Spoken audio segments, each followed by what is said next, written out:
The intention of justice is to see that the guilty people are proven guilty and that the innocent are freed. Only we have a problem here. Welcome, welcome, welcome. We are taking a look at this case from a psychological perspective. Fun. Everybody was having a good time. Does Brian Albert strike you as the kind of guy who is always having fun? No. And here's a news flash for this judge.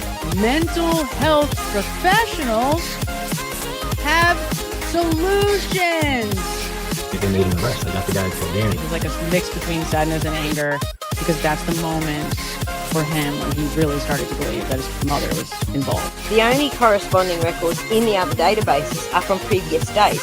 There is a huge psychological component to what was going on here. And according to this group, Brian Albert Jr. gets like the most celebrated birthday hour of anybody ever. Like every 30 seconds, someone's like, "Happy birthday!" John totally seemed like such a cool guy. John makes me like Somebody jumps in as a journalist, draws attention to it, in a light that is not good for the prosecution. I mean, and there are serious allegations of corruption in the DA's office and the state police. It's not like his 21st birthday. Hi, loophole lawyer. How are you? I'm great. It feels good to be back. I'm going to go with this yours, because certainly I've gotten a lot of love from everybody today, which feels nice. You are very, very loved. And I can't believe we get to spend your birthday with you. Happy birthday! Text messages read back as if he's the aggrieved party. Hold on. Have each of you been called murderers? Who wants to be the one to give Matt the bad news? I wanted to prove or to demonstrate. I don't know where the dog was. I didn't hear any barking. Her name is Sunny. She was named after Santino Corleone. This is his face. Say hi, everybody. There's my Johnny. Hello. That's my Johnny. Sunny barks if you walk by my window and sneeze. You're not really going to deny this, are you? It's so weird. It's like the Inside Out, upside down. Narnia. I would get at some point in a timely fashion and then turn it over. Know if we had it enough, or we had it all, I should say. Kill me. Not having any observable or detectable electrical activity would be asystole. Means death. 3 separate tab IDs. The thing he had to encourage her to do was not to testify. You know, and Julia Albert responds to the text message from John, and she goes, "My biggest fear in life is ending up on Turtle Boy." Stop it. Oh, you never seen that? Oh, I got it. You're not going to like this, though. You're going to disagree with me on Just say it. I like the disagreement. conflict. Okay. Yeah, the disagreement. People are terrified of him. They're absolutely terrified of him. And how do we know that? We know that from Mega Motion. Just another day for me, right? Which means it was just not an ordinary day for somebody else. Just when you thought you were out, pull you back. Karen Reed plots. She fabricates a conspiracy. I am just a person who likes to understand.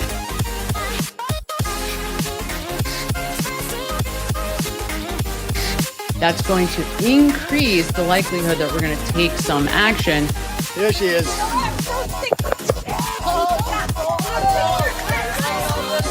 Okay, so your sister. My sister Jillian, yes. It's funny. But then he's got part of his shirt untucked. His back pocket is kind of hanging out. Has to buy that. So, has to buy that. So. And showing solidarity, you can see them there. It's about getting justice for John O'Keefe. There clearly is an issue of integrity. How dare they? Justice for all. Only we have a problem here. Welcome. Hi, everybody. Welcome. It is our Wednesday night live. Yay! Our 10 p.m. Wednesday night live. And I am your host, Samantha Benigno. And you probably know me by now, but just in case, I am a career psychotherapist, a 6th-year PhD candidate in clinical psychology, a master's level psychologist and counselor. And today we are going to be taking a much closer look at the testimony of Brian Higgins. Welcome all. It's so nice to see you guys. How are you? I feel like it's been so long. Man, it's been quite the week. I had to miss last week because I had to finish up my comps exam. I haven't gotten my grade back, but I appreciate all of you who were supportive of me through that effort. It has been a little bit torturous, but hopefully we are done with it. Let's pray we passed and I can turn the page. Now on to dissertation. And also my aunt passed away suddenly last week. And so that was just kind of a horrible tragedy. But we are here, we are back, and it's so nice to see all of you. Hi guys, hi Denise, the world's best mod. We love and appreciate you so much. So I've been focusing on a lot of other things. I, as you probably know, was focused on the Corey Richins case. That was absolutely fascinating, very interesting case. And in that case, we were fortunate enough to have a lot of her. We had a lot of video. We had a lot of audio. We had a lot of written word, right? Not just the book that, well, some ghostwriter wrote, but actual words, statements, letters, journal entries. So we had so much to analyze, which was incredibly helpful in an effort to get to understand who Ms. Richins is.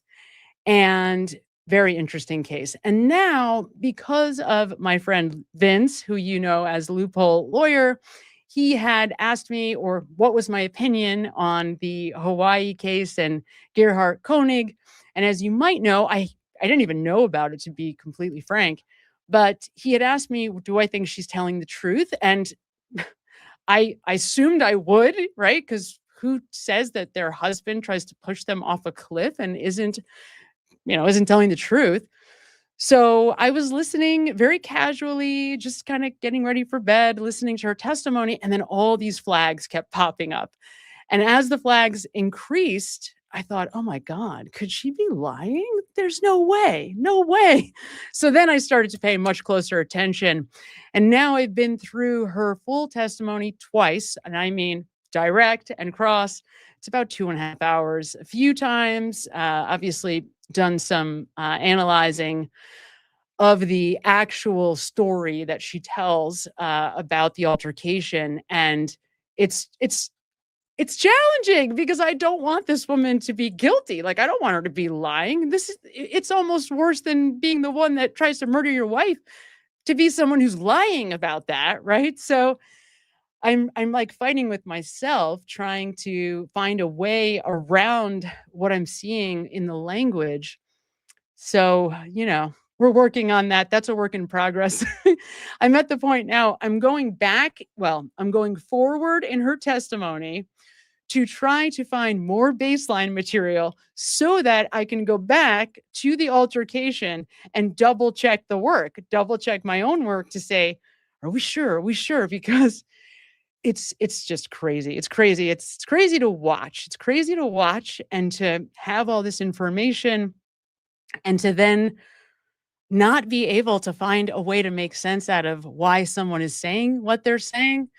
And so it's been a very interesting case. It's also nice, to be really honest, not to have an investment in an outcome, right? Because with the Karen Reed trials, and even with the Kelsey Fitzsimmons case or other cases that we get very wrapped up in emotionally, it's hard. You're so invested. And I the only thing I can liken jury trials to that you're invested in is like when if you're a fanatical sports fan, your team is in the World Series or the Super Bowl, it's like you're hanging on every pitch, that last game, game 7.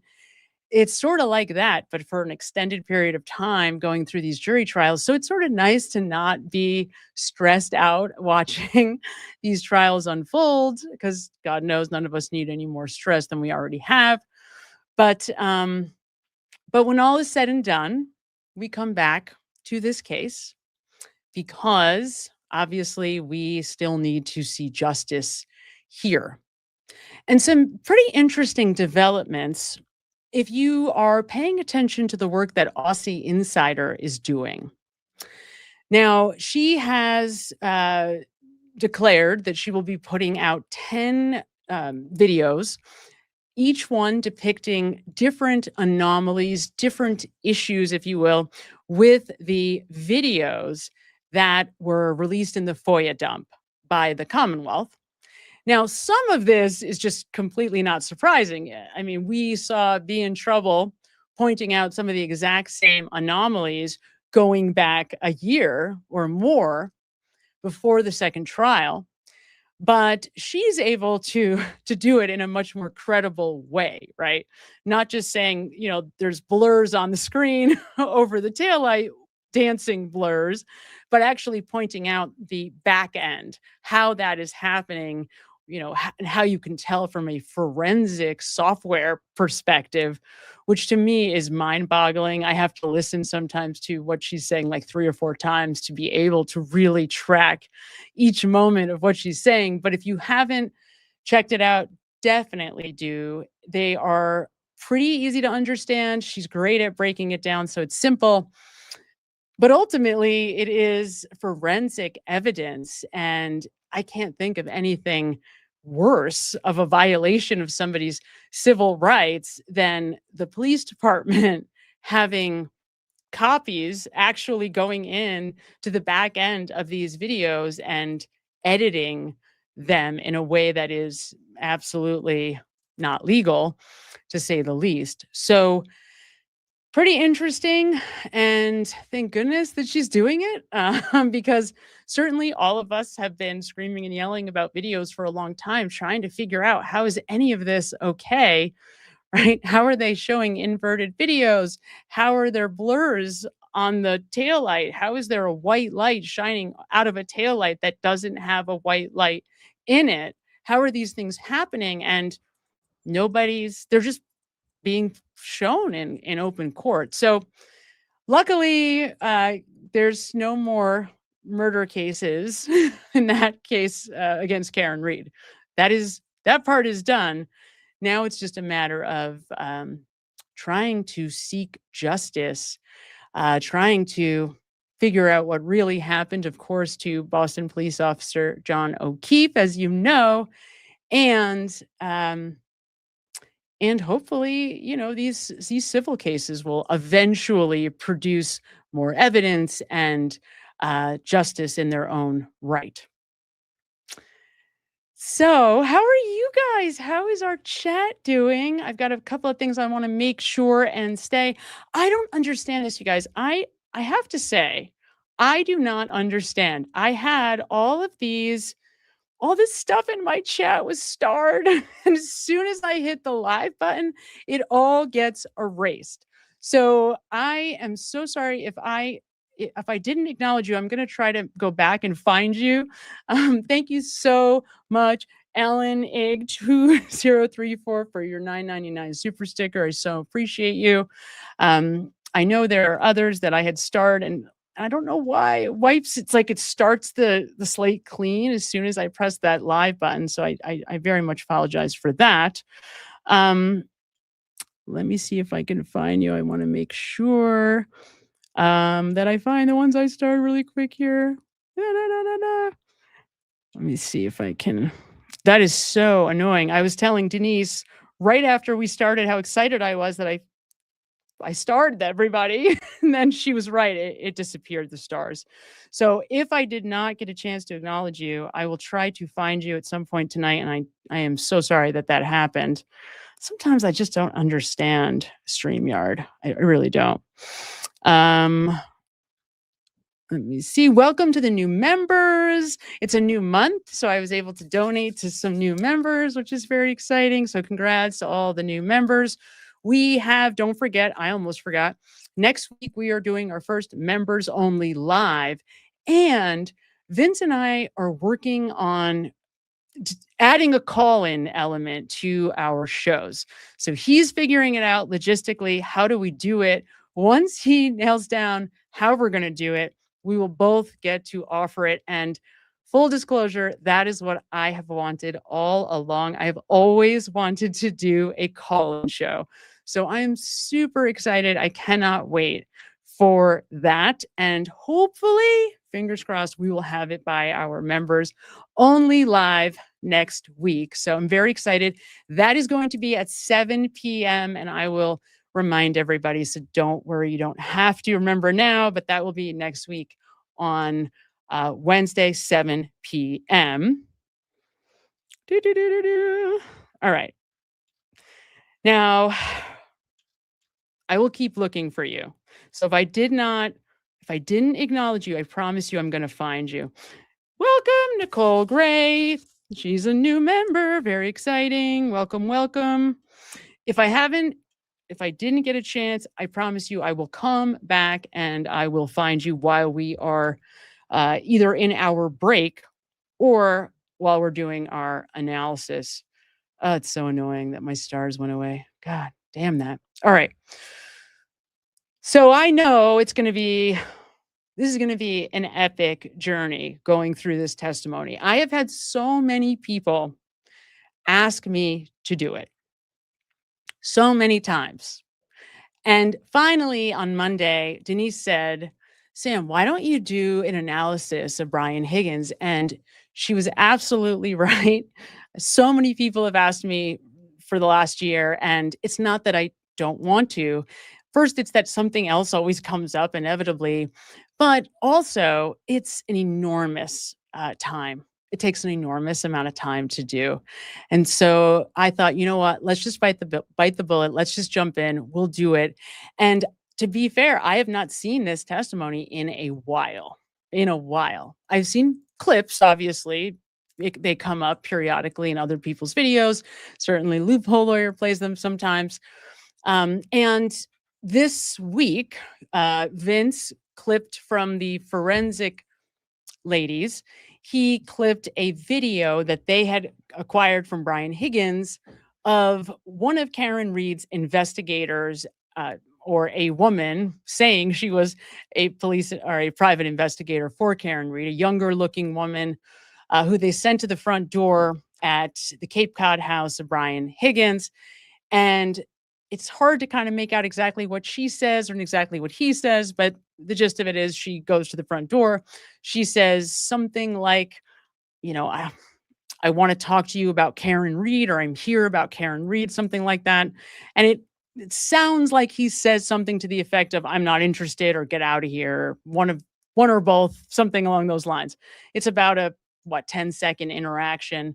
And yes, did they send a young female to the front door as a way to, I don't know, try to get him to come to the door?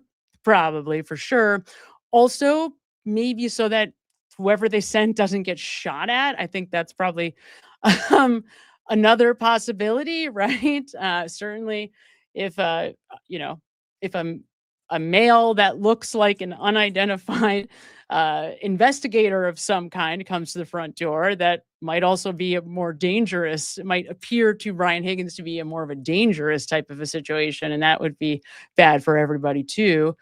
But I don't, what does that say to me?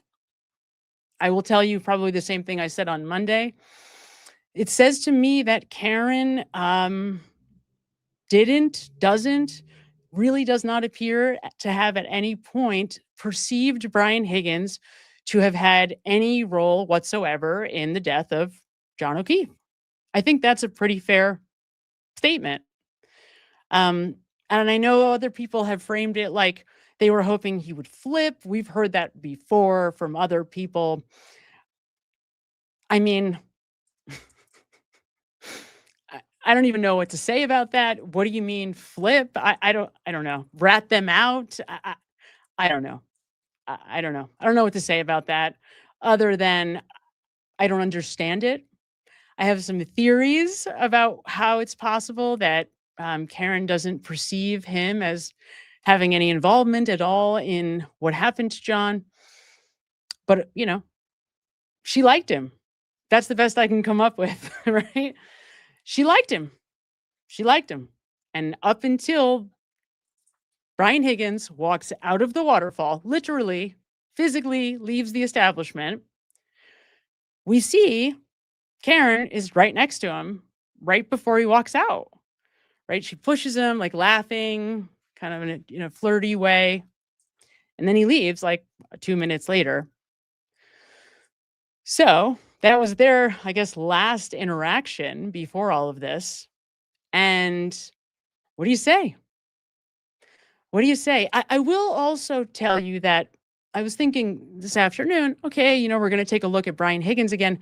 And my knee-jerk thought about it was, this will be interesting because I feel like we do have new information or just different information, or I kind of see the whole situation a little differently than I probably did the last time I went through this in any kind of meaningful way. So it might be interesting to see what jumps out at all of us this time around. And my guess is this is going to take some time to go through properly.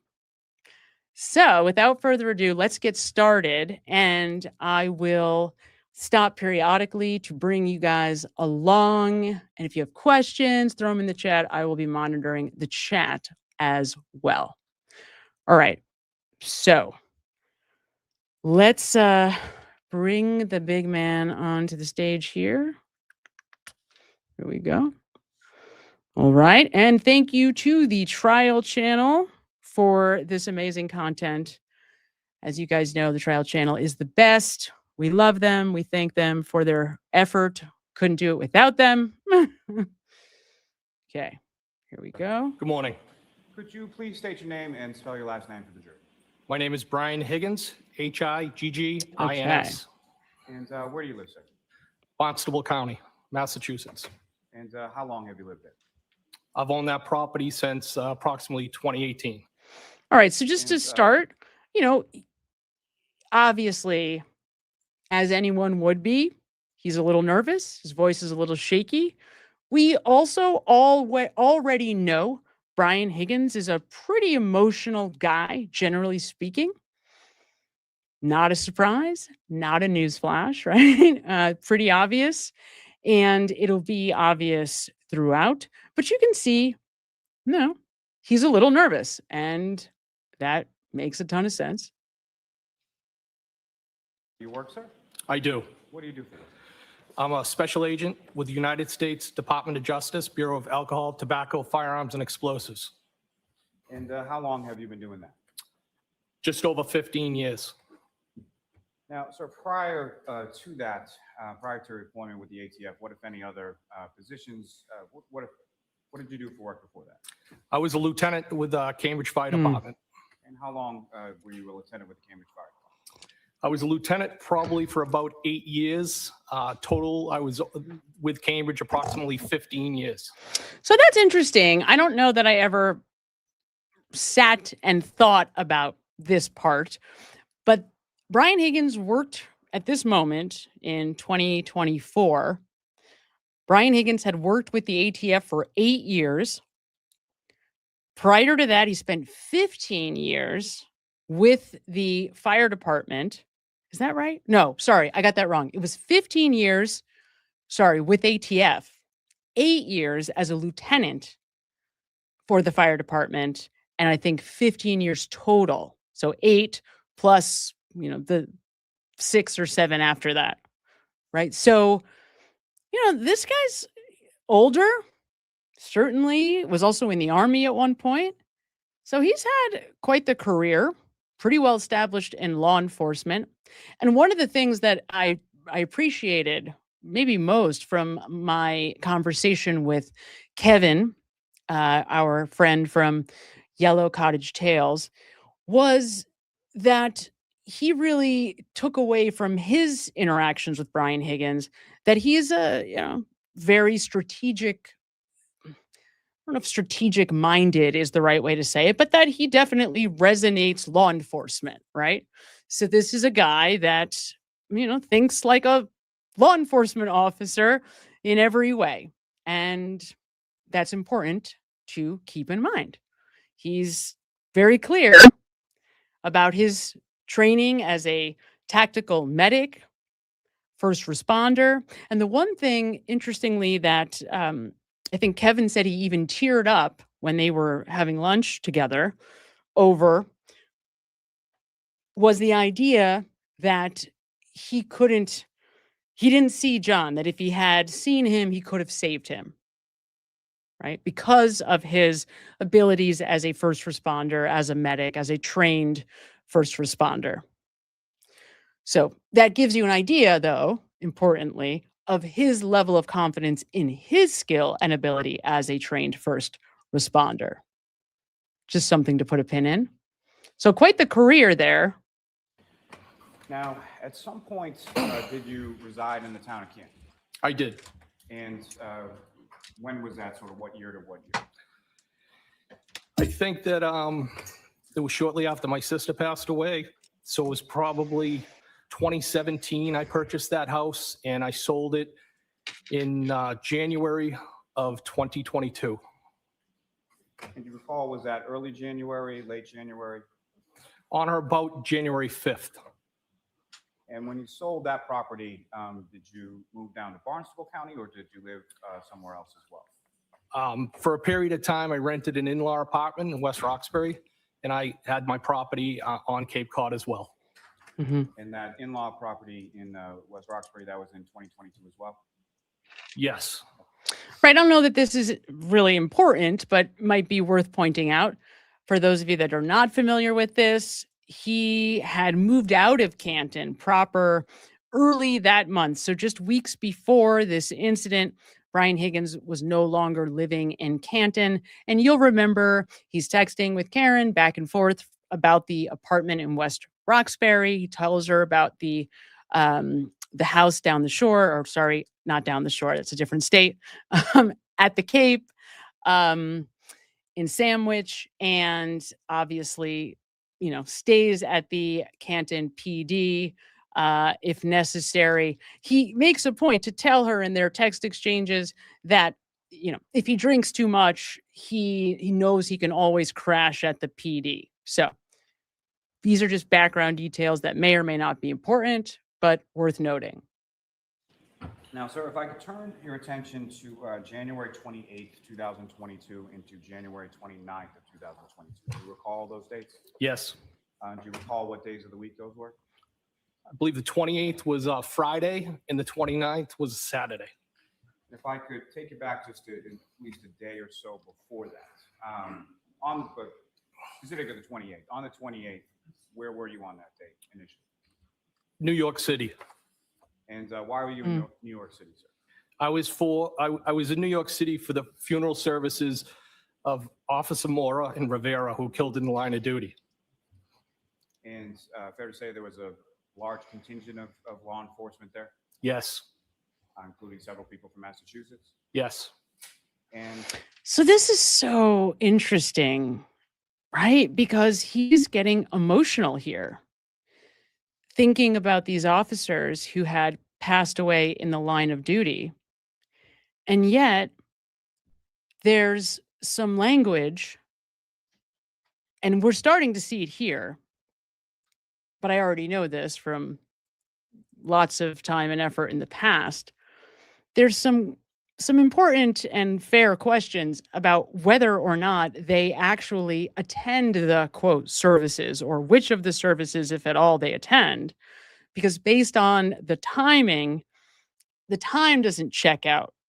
So it would have been very difficult for them to get to this funeral at St. Patrick's and leave when they say that they do, because remember, they know that the storm is coming. And so they're saying, we're going to try to get back to town before the storm. Some of them have flights, some of them drove, whatever, right? And he drove. So, but despite that, despite the fact that it's not even clear whether they actually do go, you see that he's getting emotional thinking about the officers that lost their lives in the line of duty. So this is a guy who gets emotional. I mean, it's like right here. Now, yeah, thinking now about his career, years in the military, then fire department, but then working with ATF, very possible that there's some real trauma. And then we, of course, know about the loss of his sister, the loss of his father. So he has a lot right here. It's like right underneath the surface is all this emotion. And it's like with him, it's sort of just always sitting right here. So much so that even just mentioning these services, mentioning why they were in New York is bringing up emotion. It's interesting. Just interesting information about who this man is. When did you go down to New York City? I believe it was the 27th of February. Might have been Thursday. So was there a wake and a funeral? There was a wake and the funeral. Some people went to the wake, some people went to the funeral. There was services in over those couple of days. Right. Okay. So let's stop it here. So there's a lot going on. So when you see a lot of reducing commitment, so I believe, maybe, he likes I believe, and he will use it excessively throughout the entirety of his testimony. Now, there's different ways to reduce commitment. We all have our kind of linguistic handicaps, the things that we lean on. But when you're in a statement like this, in a testimony in court, right? Judge, jury, the whole thing, and somebody continually leans on these over and over, I believe, I believe, I believe, it reduces the general legitimacy or credibility of the entirety of the statement, because it's not something that it's not one topic, it's not one subject that I am reducing commitment around, it's everything, right? So if you think about that logically, it stands to reason that if I just keep reducing commitment throughout, then of course the general credibility of everything I'm saying goes down, right? Duh. Now, he also starts to fumble a little bit here. Pay attention to that because it's important. I don't think we care a whole lot about whether or not he went to the services. But for later, the pattern is important. The pattern of how he's speaking, because what we're looking at is more process than content. We're less concerned about every word that he says and whether he really went left or right. What we're looking at is how he's testifying, because that's going to be important when he's talking about important topics later. That's what the whole kind of baseline period of analysis is, right? We're getting a sense of who this guy is and how he talks, basically, how he uses language. Now, importantly, he's evading here. So he's asked about the services, and I'll have to go back a second just to hear the question exactly, because when we go through this, the questions are so important. And Adam Lally, he barely speaks. He essentially speaks at a whisper. So it's very hard to hear these questions sometimes. I'm going to put on the captions to make sure we can see them because of that. But the questions are almost more important than the answers. So try to pay attention to the questions too. Let me turn those on so we can see them. Here we go. Beautiful. It's a little annoying, but we need them here. All right. 28th, is that correct? Yes. Some people went to the funeral. There was service. It might have been Thursday. I believe it was the 27th of February. Might have been Thursday. So was there a wake and a funeral? There was a wake and the funeral. Some people went to the wake, some people went to the funeral. There was services in over those couple of days.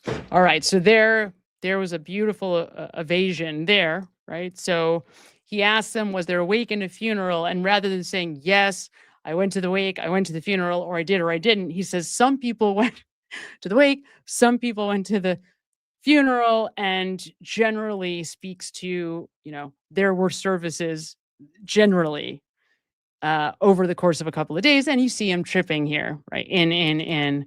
So we know there's deception. I'm not going to spend a ton of time on it because, frankly, who cares? But again, we're just pointing out what to look for as we move along. And you went to the funeral on the 28th, is that correct? Yes. And at some point, do you make your way from New York City back towards Massachusetts on the 28th? Yes. And do you recall about what time of day that was? Late morning, possibly. And why is it that you were coming back on the 28th specifically? The anticipation of a blizzard. And how did you, you drove, is that correct? I drove my government vehicle down to New York for the services. And what kind of government vehicle was it that you drove down and back? That was a Dodge Ram pickup. Now, on the way back, it's amazing. Who, if anyone, came with you for the ride back from New York City? Just so it's very clear, and later on, when we're pointing out some of these patterns, and you're like, well, he just made a mistake. Note here how clearly, how directly he's answering these irrelevant questions. There's no reductions of commitment. There's no stuttering. There's no repetition. There's no, it's just clear as day. Simple, easy. To Massachusetts. Brian Albert, Kevin Albert, and Eddie Hernandez. And who are they to you, and what, if any, relationship do they have to your work in law enforcement? Well, first and foremost, they're all friends. Kevin Albert is a detective with the Canton Police Department.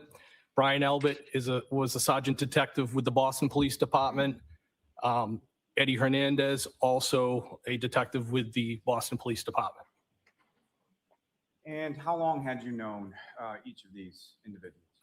So out of the group, Eddie Hernandez would be the person that I knew the longest. I had worked with him back in the early 90s. So remember the word so. If you think about it, it makes perfect sense. In a way, I feel like we all do this. When we use the word so, it's like it's a way to kind of begin saying something that's difficult or that you don't necessarily want to have to say. So I think about, like, as a teenager coming home late, missing curfew, and your parents are like, well, what happened? And you're like, well, so, and then you start the story. That's an idea of the way that we generally use the word so at the beginning of a sentence. It's just sort of, all right, so, and we sort of ease in. And that is how he's starting this sentence here, right? Makes sense. He's introducing us to these important characters, to this story, and people he knows are important to this story. He's at the Mass General. Then it would probably be Brian Albert. I may have had some contact with him when I was on the Cambridge Fire Department, assigned to the Fire Investigation Unit. And then Kevin Albert would be probably the last in the three that I knew. Now, speaking to the Canton Police Department at that time. So that was interesting. I don't think I ever caught that before. That was an interesting way for him to introduce how long and how well he's known Brian Albert for. So it's this very roundabout, inadvertent, indirect way to explain that they have a long-standing relationship, because he says, I may have had some interaction with him way back when he was on the fire department, Cambridge Fire Department. So that gives you an idea of how long they've known each other if you're paying very close attention, but without having to state how long that actually is, right? So guaranteed there was nobody on the jury who was like, oh, okay, well, Brian Higgins was on the, worked at the fire department back at this time. And so this is how long he's known Brian Albert for.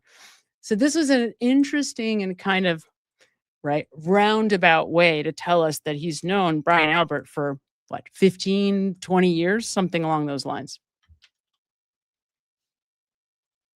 As far as your assignment went with work, where was it that you worked out of, or where was sort of your base of operations? So to say? Canton PD, I had an office there. And how was it that you came to have an office in Canton? I had. That relationship was through Chief Berkowitz, born through a tragedy. When my sister passed away, we became friends, and he offered up the space because I had also moved there, so it was close. It was a jumping off point. And were you the only federal agent that had space within the Canton Police Department? I was the only one that had an office. I believe there was an HSI agent that might have had some access there to come in, hook up his computer and stuff. And there was also an MBTA police detective, transit police detective, who also had access there. But I was really the only one that maintained a desk, so to speak. Does anybody know in the chat, does anybody know when he stopped going to the Canton Police Department? I'm assuming it would have been naturally right around this time that he moves, right around the time that this happens, but because of the fact that he actually leaves the town, he moves out of Canton, right? So I'm assuming he doesn't need to be at that police office anymore if there's no connection to that town. But it's interesting because he definitely clearly states that it is a past tense, right? It's no longer in effect. So I don't know that I've ever been told or if I've ever known how long ago, at what point he stops going to an office there. Very interesting. Very interesting. Okay. But it's just amazing to me. It's amazing to me how much you can tell if you listen carefully to the language. Work or familiarity with work as far as federal law enforcement officers, is that abnormal to have access to a local PD or have an office or a desk there? Objection. I'll allow it. No, it's not abnormal to have space within a department that you work closely with. Now,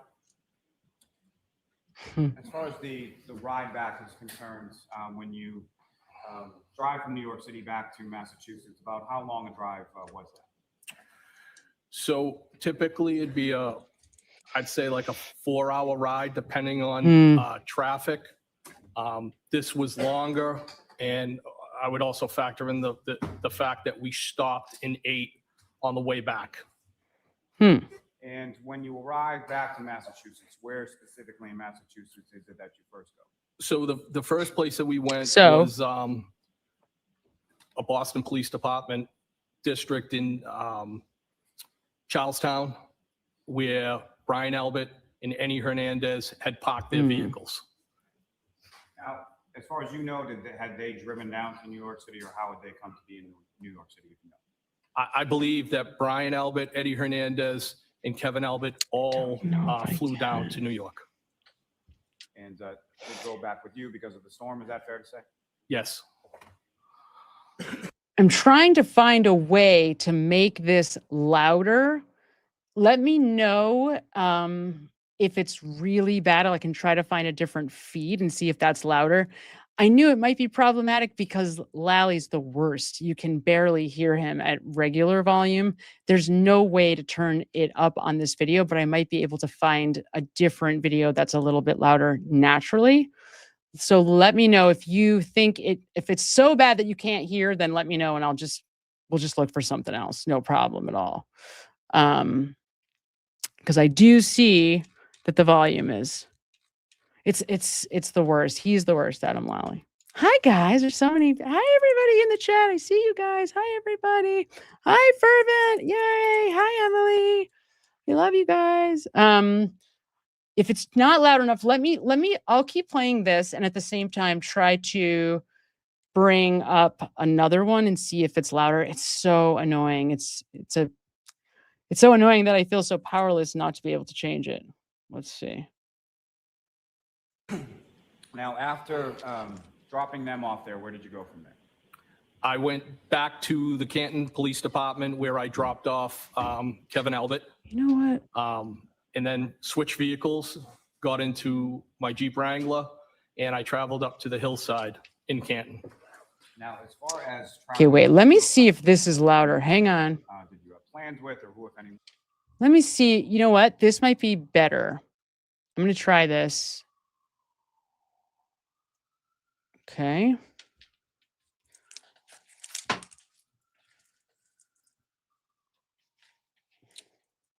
Let me see if I take these off, if it makes it louder so you guys can hear better. Let's see. When did you coordinate with as far as going to the hillside? Brian Albert agreed to meet me there. And as far as Is that any better? switching from your government vehicle to a personal vehicle, is that correct? Yes. And why did you do that before going to the hillside? Okay. Because I was technically Hi, Twigs no the Gemini. longer on duty, so to speak, even though I had been at a funeral. But, you know, I knew I would be Hi, Kev. consuming alcohol, and we have a policy against that. Now, as far as vehicles related So, to you, whether all right, it's personal importantly, and the Canton PD. just keep in mind, one of the things that he's very evasive about, that everybody is, but that he certainly is also, is the time frame from when they get back from New York and actually arrive back in town. It's bizarre because it's so not important. And personally, the only legitimate reason, besides that this is just part of a larger strategy to be evasive that Brian Albert is the leader of, the only other legitimate reason that I could come up with from their view as to why they would be evasive about the times at this point, prior to, you know, the hillside and then the waterfall, is because it has to do with how much they had to drink. That they don't want us to know they were back around 5 o'clock or maybe even earlier, because they don't want us to know that they had been drinking all afternoon, evening, and into the night. I mean, to me, when we're talking about the death of a police officer, how many beers, you know, Brian Albert had before 9 o'clock doesn't seem like a reason to be deceptive. It seems like an irrelevant reason.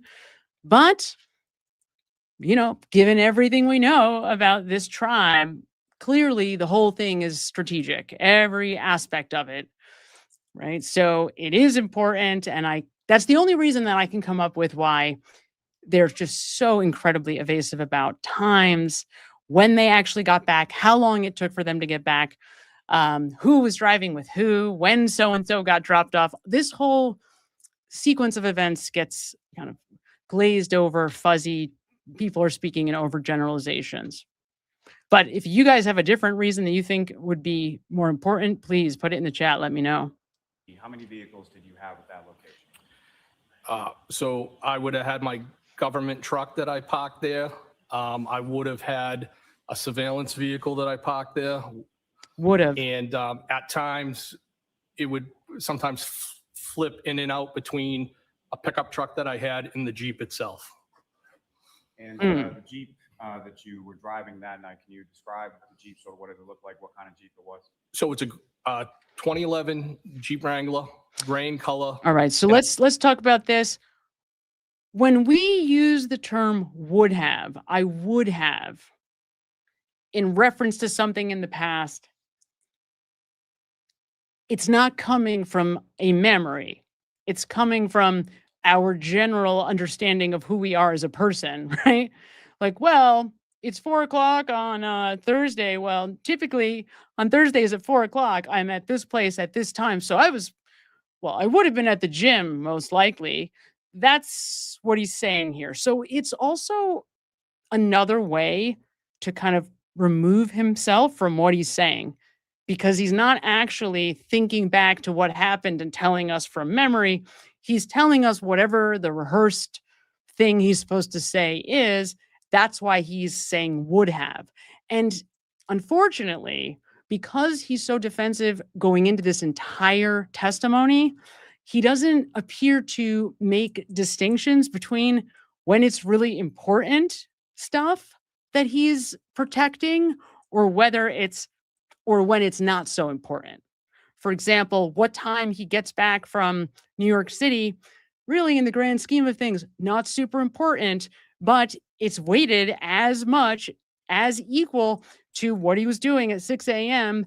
on Saturday morning after this all happens, because the whole statement is rehearsed. Everything about this has been selected beforehand. And one of the ways that we know that is this language. The fact that he's saying, I would have. Well, why don't you know, sir?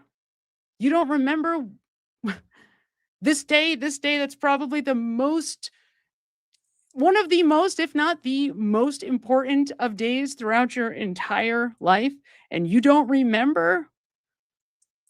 It just doesn't make sense, right? It doesn't make sense that you don't remember, which vehicles you were keeping at the Canton Police Department. At the time that I was driving it on the 28th and the 29th, the next day, it had a plow on it.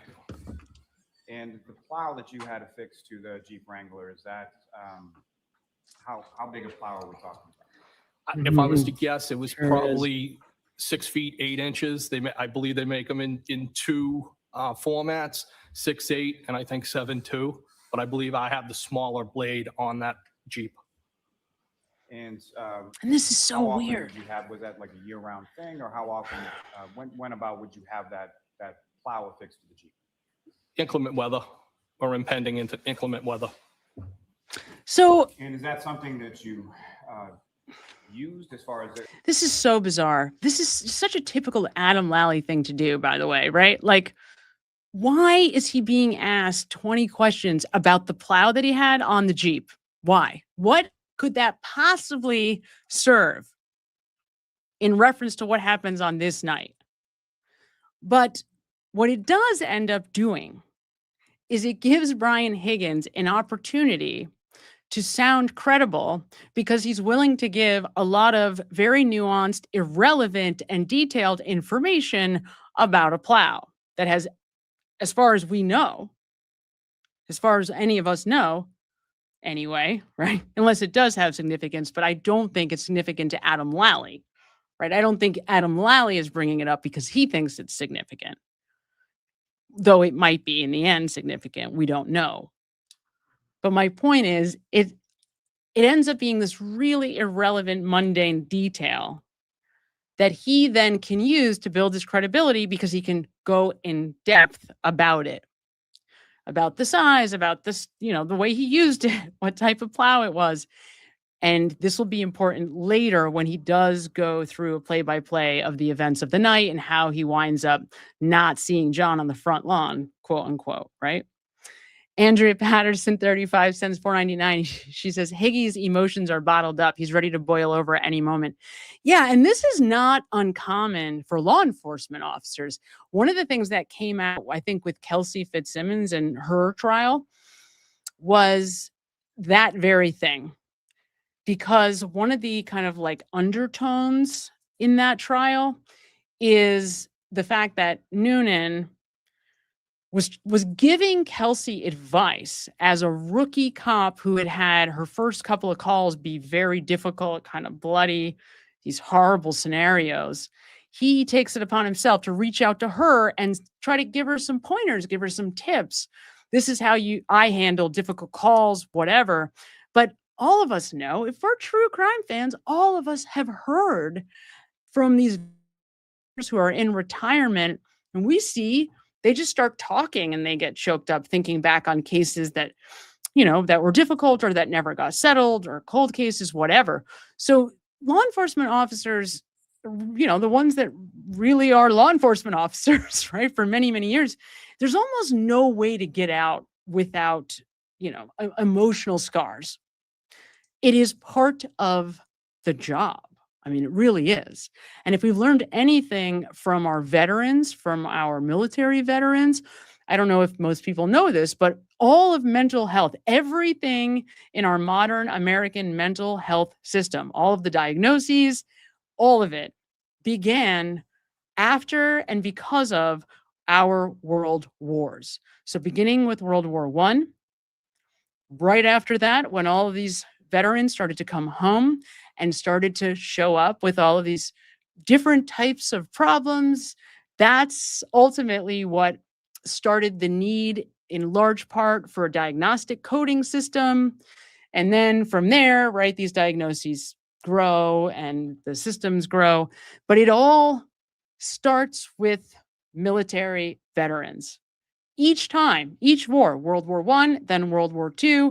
And obviously it's no secret nowadays that, our veterans often have post-traumatic stress disorder to varying degrees, et cetera. So this is just part of the gig, right? And he's this is an emotional guy. There's no doubt about it. There's no way else to square it, right? It's just the way it is. He sure is. Sure is. What if any use did you put the plow on the front of the Jeep to? To help family and friends clear the property at the Cape. I had used it when I had the house in Canton. And so you go to the hillside, and do you know about what time it was that you got there? No, it would have been after I dropped off Kevin Albert. Definitely would have been dark at that time. And you see here what's happening. Does everybody see this? So that's 3 would have beens. Now, you got to test this out. If you saw one of my recent videos on the Hawaii doctor situation, an incident, something came up where somebody close to me had asked me to tell a little white lie for them. And it was something really, really insignificant. It's really small. But when I went to actually say this to this person, like, no, they're not going to be available, was what I was saying. This person's not going to be, no, they're not going to be available to do this because of this, whatever. I could not stop reducing commitment. I could not stop myself. I couldn't say it outright. I couldn't. I was like, well, not really. Like, that's not really going to work because I just could not stop it. And I can see him doing it here. He can't stop using would have been, right? Like, and he probably knows. He's probably hearing it and going, this doesn't sound right, but he can't help himself. Because if you're trying to be evasive about time and you don't want to nail yourself down in any way to where you were and when you were there, you have to find another way. And the only word that he's able to find in this moment is would have been. And it would have been dark out as a way to try to generally give something as an answer, even though he's not really saying anything at all, right? They just don't want us to know what time they got back, which just is, again, it's bizarre. It seems to me to be completely unnecessary, but what do I know? The Hillside, is that an establishment that you're familiar with? You had been there before? Yes. And and by the way, if anybody had given a shit, if there had been any actual credible investigators, all they would have had to do is like go to the Hillside and get the receipt, which you know what? They probably still can get. I'm sure there's a receipt from when they had dinner at the Hillside. It's probably still in the system. I have all my receipts because now everything is digital. All I have to do, it take me 30 seconds to pull up a receipt from 2024 or 2022 or 2017 even. Because everything is digital. It's just it's in the cloud, right? So, but there's never been a credible investigator trying to figure out where they were when they got back, if their stories, right, line up. And if you're not interested, then who's looking? Who's asking? That Brian Albert arrived. Shortly thereafter, probably, because he was. I had traveled back, dropped the vehicle off. He may have even beat me there because I went to the station and dropped Kevin off, but I don't think it was contemporaneous, but it was in close proximity. So may have. God, you see how he's not committing to anything he's saying. Everything is would have, may have, I believe, and this is not important stuff. Like, we're not at important details. We're at what time was he at the hillside with Brian Albert after they got back from New York? Like, how is that even freaking important? Seriously, how is that important? The whole thing. It's just insanity. It's insanity. Let me get to some of you guys. Hello, Mark. Hi, Mark. Mark sends $4.99. Taking after your dad, he would be proud. Well, thank you, Mark. I was just with my dad, actually, over the last few days. Got a nice dose of pop, which is, I wish under better circumstances, but I did get to spend some time with him, which is always interesting at the very least. Can't say my dad isn't an interesting guy to hang out with, for sure.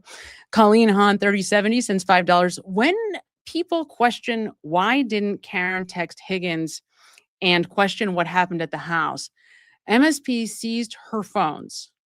AJ even brought it up in trial 1 with, oh yeah. That's a great point, right? They had her phone.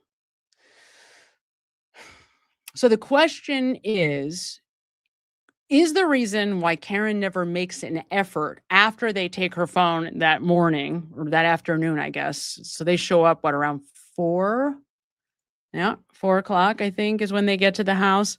I know the exact time, right? Because of the car being seized. Yeah, I think they get there. So they get to like maybe closer to 3 because they call, they call over to that police department around 2 o'clock, I believe. So Proctor and Buchanan show up at Karen's sometime around maybe between 3 and 4 o'clock, maybe a little before, somewhere in there. And you are correct. She would not have had her phone. It's a good point. Fair point, for sure. The only thing I would say to that, like, okay, let's say that somebody took your phone right now and it's just gone. I mean, how many systems of backup do we have to access our contacts, right? Like, if you have an Apple phone, which she does, then you could go right to your cloud and get into your contacts that way. So it's possible that this is an important detail. I mean, you're not wrong. Very possible. It's also possible that adding another step, having to go retrieve, right, that number just in space and time may have added, right, another reason not to, simply put. I mean, look, it's a very weird situation. And I will tell you my opinion of why I think she doesn't, after a certain point, reach out to him immediately. I'm always hesitant to say this because it can be so easily misconstrued, but I have no problem with this. It doesn't make me doubt Karen. I believe that in those early hours, Karen has said, very matter-of-factly, that she didn't know what happened and she was not accusing anybody in the house of anything. In fact, it doesn't even cross her mind that the people in this house would have had anything to do with what happened to John. So if you take them out of the equation, if you're Karen, you have no idea what happened to him. You don't think the people in the house had anything to do with it. You drive away, and your natural instinct for her was to say, oh my God, could I have done this? Did I have something to do with this? And at the very least, it's my fault because I dropped him off. It's my fault because I left him there. And I don't know what happened. Maybe he slipped and fell and hit his head. I don't know what happened. So it's not until Scanlon comes along a few days later, and then opens up this whole door. It's not that long. I think it's like, what is it, 3 days? I don't even know if it's 3 days. It's pretty fast that it happens. Maybe it's a little longer. It's how long, you guys will know, how long after this happens is Karen arrested? How many days is that? Is it the 3rd? I think it's February 3rd, maybe, that she's arrested. So it's like maybe 4 days. So I think in those first few days, until Scanlon comes along, the way I would answer this question on a hunch, really, is that she feels like the same thing that caused the O'Keefe family, Paul and Peg, in their excellent behavioral analysis skill set and training, immediately believed that Karen was responsible for this because of the way she was behaving in the house immediately following finding out about John's death. They felt that she was acting guilty. And because she was acting guilty, they just knew she did it. Right? But what I think they're sensing is a feeling of guilt, is that she's carrying a sense of guilt, though not actually having been guilty. I don't think she had any idea what really happened. And her natural instinct was to blame herself. Whether it was a figurative, I blame myself, or a literal, I blame myself, I don't think she knew what happened. So it's possible that in the very immediate aftermath, she's frozen. She's not going to call him because she feels like, oh my God, everyone's going to think I had something to do with it. Not that I did, but that people are going to think that, which is the same feeling it sounds like she states she had when she walked into that house and felt like, Paul and Peg O'Keefe are, immediately like, you did this to her. So I think it's possible that she sort of immediately takes that position. But then by the time she finds out that the people in the house may have had something to do with this, right? When she hears that from Scanlon, now everything changes. And my guess is, Colleen, that at that point, she, is distracted. It's like, wait, what? That's why she doesn't engage with him anymore. It doesn't sound like she thought he was involved, but, it's like you got bigger fish to fry than to be reaching out to him. I think. It's my guess.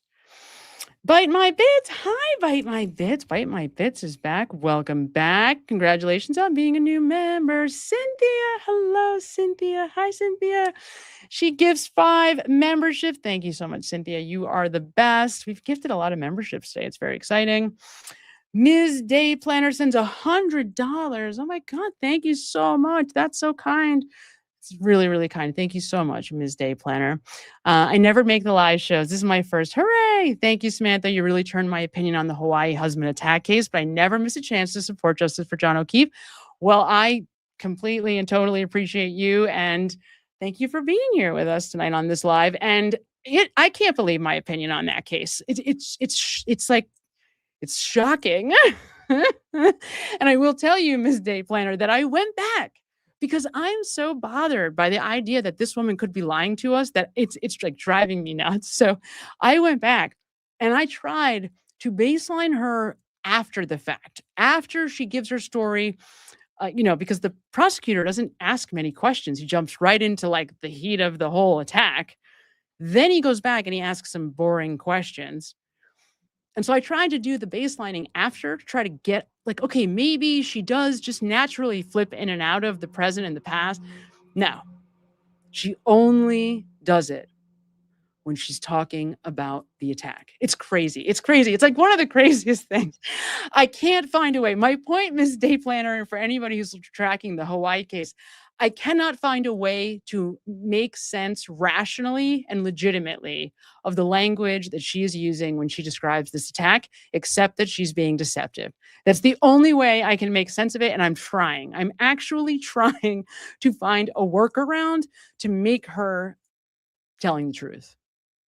I can't do it. So there's something wrong here. And my guess is she's mixing some of what she's saying is true, and some of it is completely imagined, and she's mixing them together in her testimony, which is so upsetting that it freaks me out. It totally freaks me out. Thank you so much, Ms. Dave Planner, for your support. We really appreciate you. Cece, Head Van Cupcake Leonard. Hi, Cece. She sends $9.99. Reports say CPD cut. Oh, Brian Higgins access May of 2024. Interesting. Following his intense cross-examination during the first trial, in attempt to distance themselves from the controversy surrounding the inner circle of witnesses. Wow. How did we not know that? Thank you for finding that out. But how did we not know that? I feel like that should have been information back then that we would have all heard right away, right?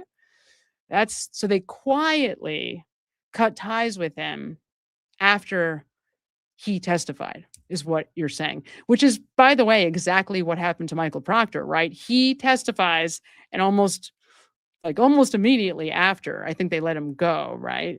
They wait until he testifies, then the verdict comes like the next day. I think they part ways.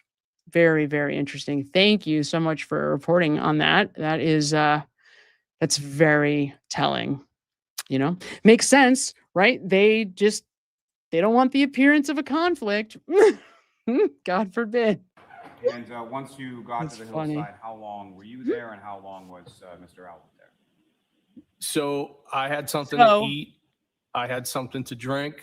The approximate time,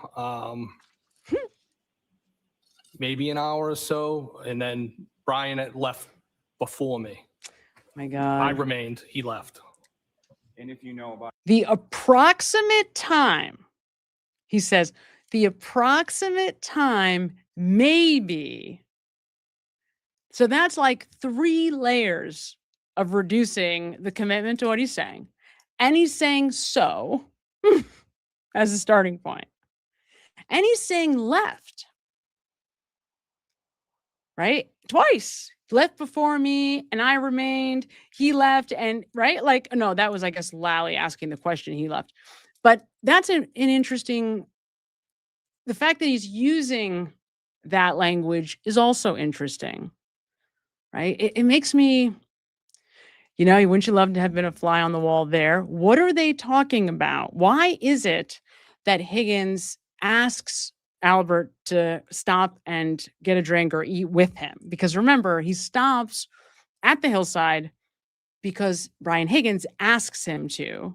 And the way that they both talk about it, which we might be hearing right now, makes it sound like Higgins is the one that is asking for Brian Albert to be alone with him for a period of time. Right? Interesting. But he does not want to give us any information here. how long before you left was it that Brian Albert left? Can you repeat that again? Brian Albert left before you, correct? My God. About how long? So this is a tactic. This is a way for him to buy some time while he tries to figure out how to answer this question. So he's trying to figure out, how am I going to respond to which one of us left first, and how long between when one of us left and the other one left. He's calculating that. And in order to get some time to do it, hey, can you repeat that again? Wait, what did you say? And you know what? More than, with the exception of Brian Albert, more than any other witness, Brian Higgins is a professional. He's a professional. This is his area of expertise, knowledge, training. Not being a witness, but law enforcement. Like, this is their job, right? These guys, it's like they have all the tools to evade law enforcement because they are law enforcement. So not being nailed down to a time and making sure that they never nail themselves down to a time is part of their strategy. Because then, right? Well, if I never said I was there at this time, then you can't say whether I was or wasn't.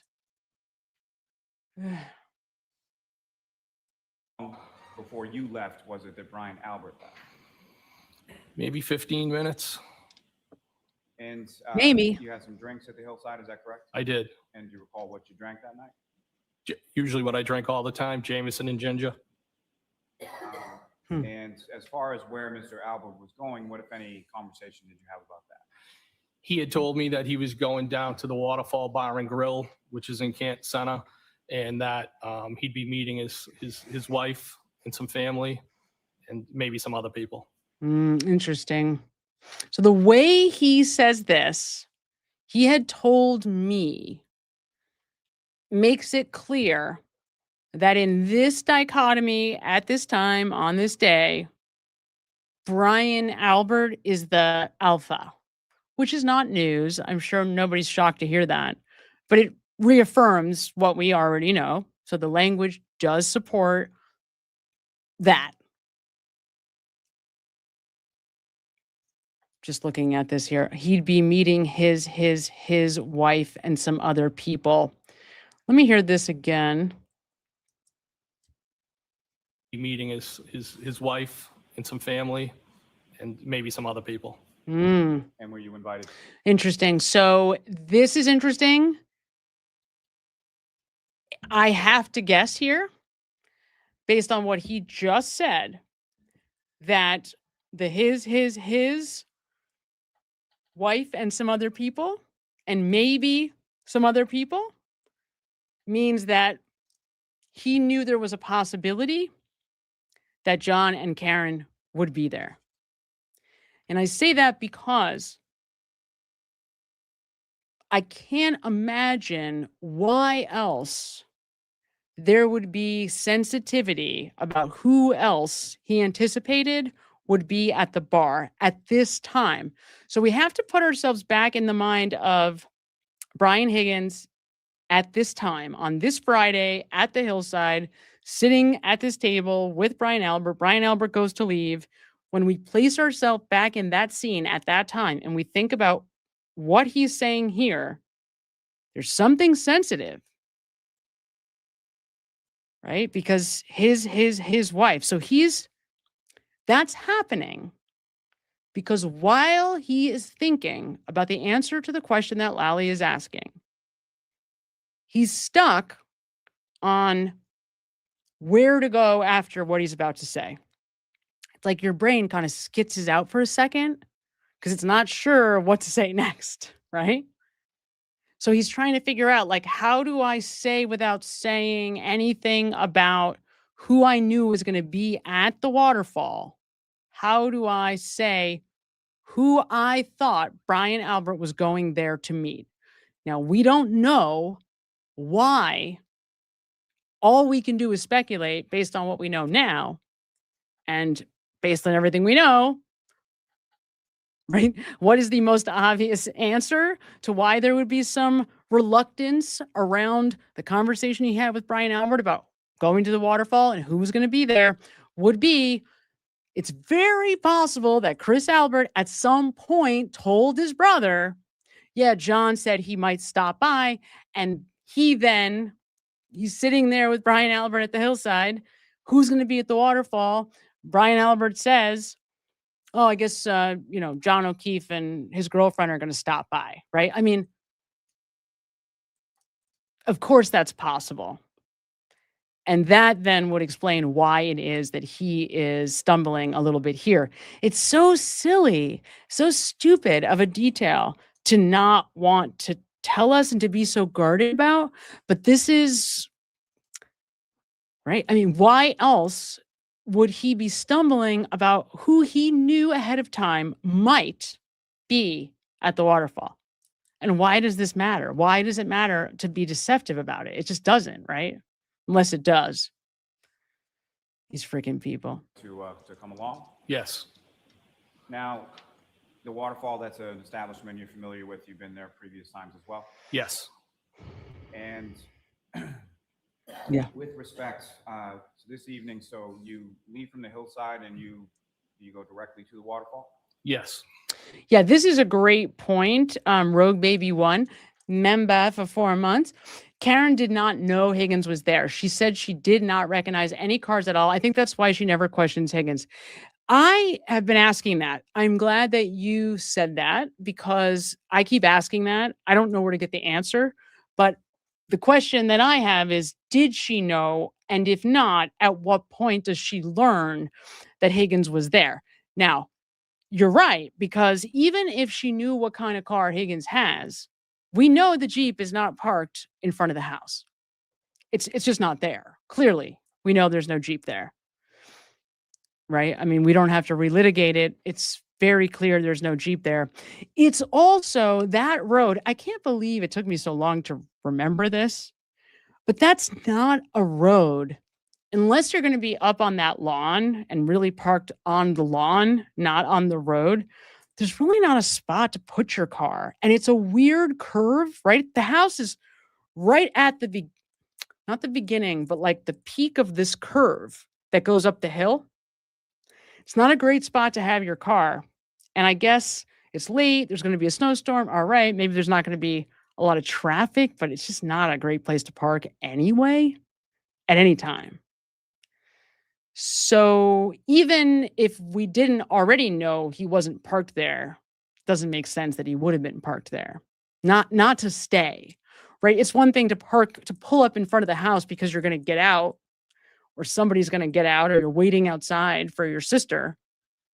But to actually park the car and then get out and walk into the house, that doesn't make sense. So you're absolutely right. She may not have seen the car at all. And actually, who knows? It could have been quite some time before she learns that he was there. In fact, if you think about it, like, I guess, when do the police reports, because remember, the defense fights to get discovery in this case. I mean, they don't get a lot. Remember okay, wait, let me think about this now. I'm thinking back. One of Karen's more in-depth interviews, she talks about the moment when they finally got a big discovery dump. And I think it's what? It's months. I mean, it's months later. It's probably in that first discovery dump that she learns that he was at the house, because it's in the police reports, right? It's got to be in police reports. Somebody, at some point must say that he was at the house. I'm thinking back to, we have to really figure that out. This is an important question, actually. I'm sure she says it at some point, and somewhere we can figure it out, but it's a really important question. I think you are probably right. I think there's a very real possibility that Karen never knew until after the fact that he was there. And who knows where his car is. If it's where I think it was, my guess is that that Jeep would have been all the way in the front, in like a third row inside their driveway. So it may have not been easy to see from where Karen would have been, because it would have been all the way farthest from the house up towards the garage. My guess. That's my guess. It's a really good point, though. And I think we really need to figure it out. This question keeps coming up and it never gets resolved. So if any of you know or think you know, have a good idea of when Karen finds out that Higgins was there that night at the Albert home, let us know. It's very possible that she gets this information in the first discovery dump. Aiden might know. Might be a question for Turtle Boy. Twigs, hello, dear Twigs. The Gemini sends $5. Obviously, Karen didn't kill John. Thank you. However, they saved her by taking her phone. Yeah, she texted John died. Whatever she knows would have gotten out. Obviously, Karen didn't kill John. Yes. However, they saved her by taking her phone. She texted,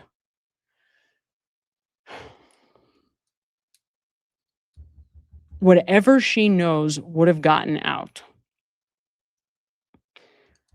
Well, I don't know. Did she know? What did she know, though? Right? I mean, listen, it's a good point. would have been a very interesting. I mean, could you imagine this story if she starts having a interaction with Brian Higgins without realizing that he was at the house? Could you imagine what a freaking mess that would have been? I mean, knowing what we know now about Brian Higgins, I understand completely why he didn't respond. Right? I mean, you know what? Actually, if I think about this for a minute, you could make the argument that the reason that they wind up not interacting is, from his perspective, he feels guilt and responsibility for what happens to John. And then from her perspective, she feels like he probably blames her. And that's why she doesn't continue to reach out, right? Once she tries once and he doesn't say anything, it's like, all right, well, he doesn't want anything to do with me. He probably thinks, I'm responsible for this too. Which is kind of funny. Not funny, haha, but the irony. But you're right. I mean, could you imagine what would have happened if she starts talking to him and just blabbing away? And, that's crazy. Crazy to think about. So also that's to his sensitivity. I don't think he could have ever handled being in that position. Obviously, right?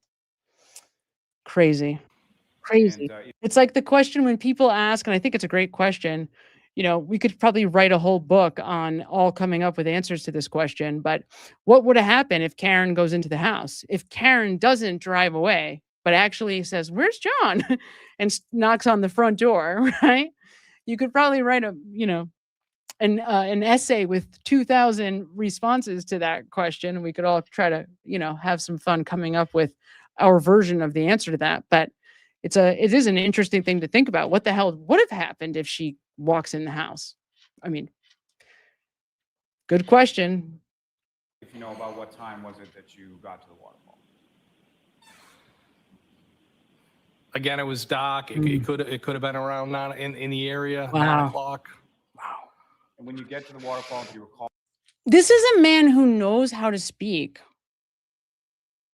I mean, he's very well spoken, actually. And anytime he's asked a question about time, he fumbles through it. Would have been, could have been. It's just really transparent is what it is. He can't even tell us what time he got to the waterfall, though. There's receipts, there's cameras. I mean, it's not like a big secret, right? If you want to know what time he got there, I'm sure it's not super hard to figure it out. Where in relation to the waterfall you parked the Jeep at that time? No. So you come into the waterfall and where do you go? I went to So in relation to the waterfall. 9 o'clock. And when you get to the waterfall, do you recall where in relation to the waterfall you parked the Jeep at that? Do you recall when you get to the waterfall? Do you recall where in relation to the waterfall you parked your Jeep at the time? And he says no. Does anybody believe that? Do you think he doesn't know where he parked the Jeep that night? Let's think about this for a second. Let's think about any time you've driven your car into your town, wherever you live, or a city or a community, to go to a restaurant or bar. If I asked you, where did you park? You couldn't tell me where you parked your car at any time. And that's a weird thing to not remember to me. Now, maybe that's just me. Maybe this is something that I, am weird about. I don't know. But this seems like a very strange thing to say no to. It jumped out at me when I heard it the first time, and then I forgot about it. So this isn't the first time I've realized that this is a weird answer. Why lie about this? Who cares where you parked your car? that time? No. So you come in to. You don't know where you parked your car. I went to a series. I saw Brian and his family, and there was a series of high tops, and I proceeded to the high tops where they were. Now, with respect to Brian Albert, how would you describe sort of your relationship around this time of January 2022? He's a good friend. He's a coworker. I had been working closely with his unit. I'd say he was a good friend. And through that sort of work and your friendship, were you familiar with his family as well? Yes. And so when you came over to the area where Brian Albert was, his wife was there, correct? Yes. And who, if anyone else, was there that you were familiar with or that you knew when you came? So it would have been Brian Albert. It would have been Nicole. I believe Caitlin was there. Caitlin Albert, Brian's daughter. Chris Albert,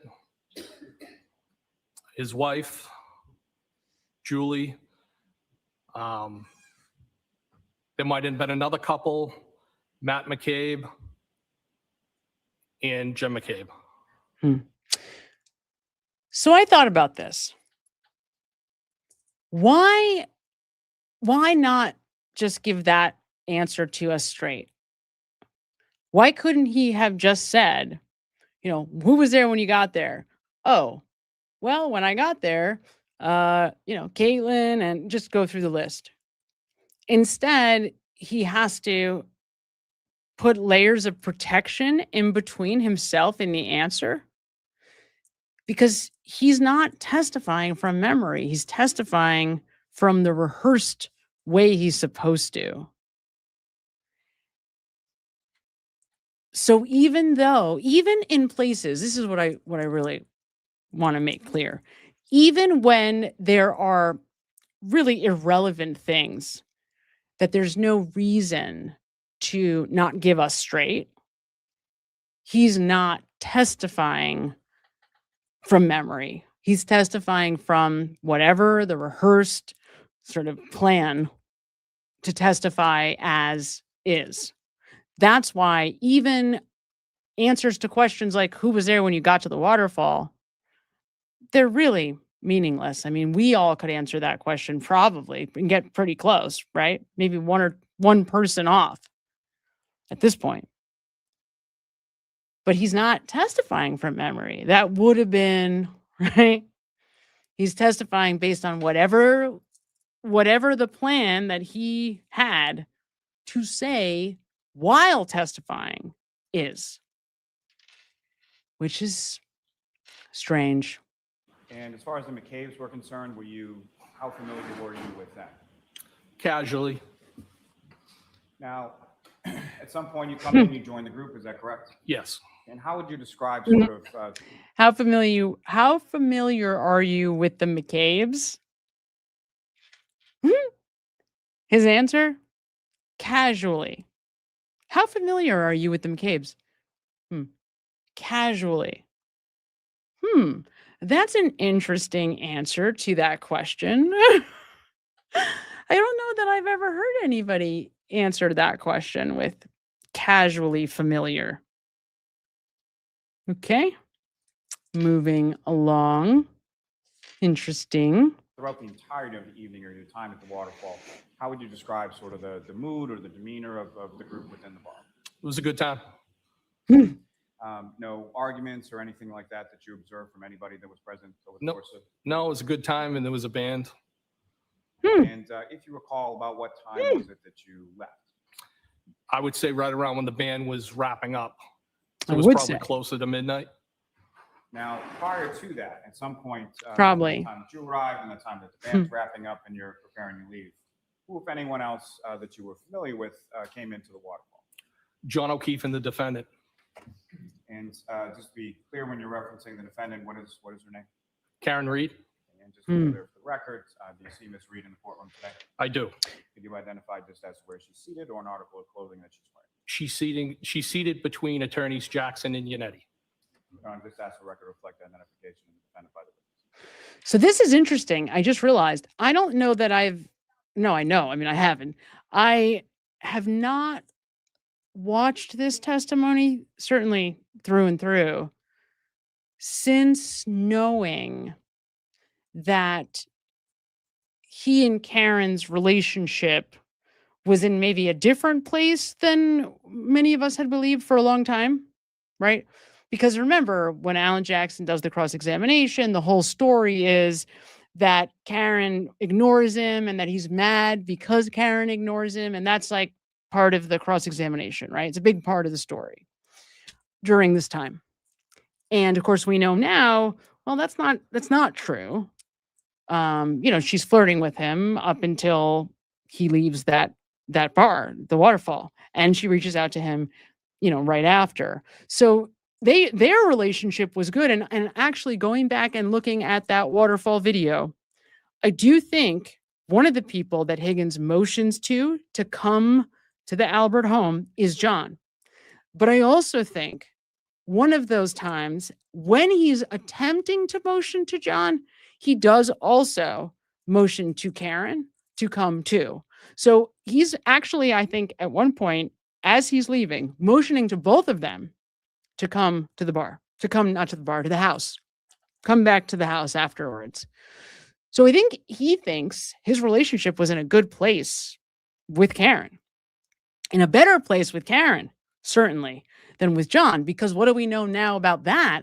Well, they had been in this kind of flirty text relationship as, guy bros or whatever, right?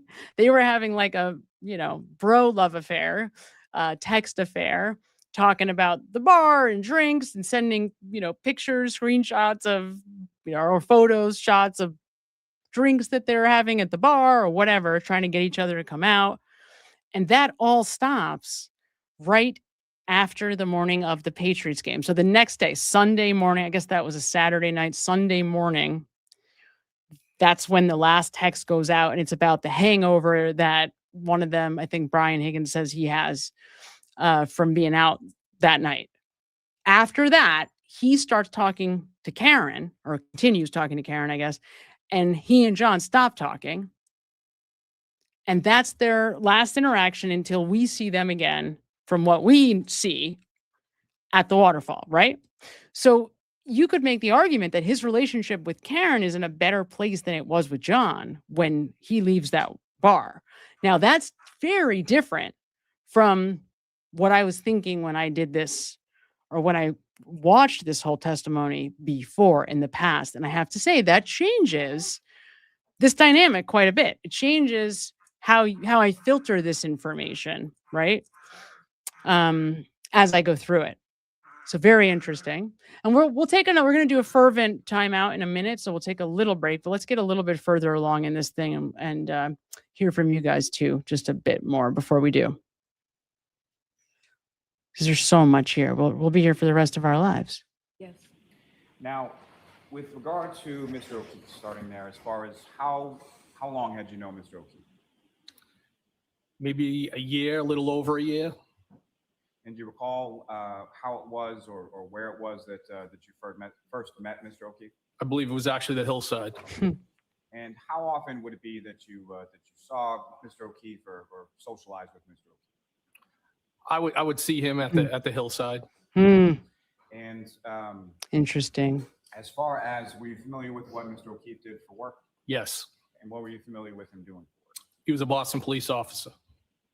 And with reference to Mr. Reed, how long had you known the defendant? It would be about the same time, or as long as. It would be. And so roughly, what was your understanding as far as the relationship between Mr. O'Keefe and Ms. Reed? They were dating. Now, I thought this is interesting. So this is interesting. It seems so silly and insignificant, but it's interesting because he and Karen actually kind of flushed this out a little bit in their texts, right? Like, what is the nature of the relationship between John and Karen? Well, they're practically living together, right? She is acting as a surrogate mom figure to these kids that are his children, right? His adopted children. So she keeps saying it's complicated, it's complicated. She's saying that to Brian Higgins. But at the same time, she's saying, well, we're the same, you and me, because we're not married. And so we're technically single, right? And so really, John and I are just kind of dating.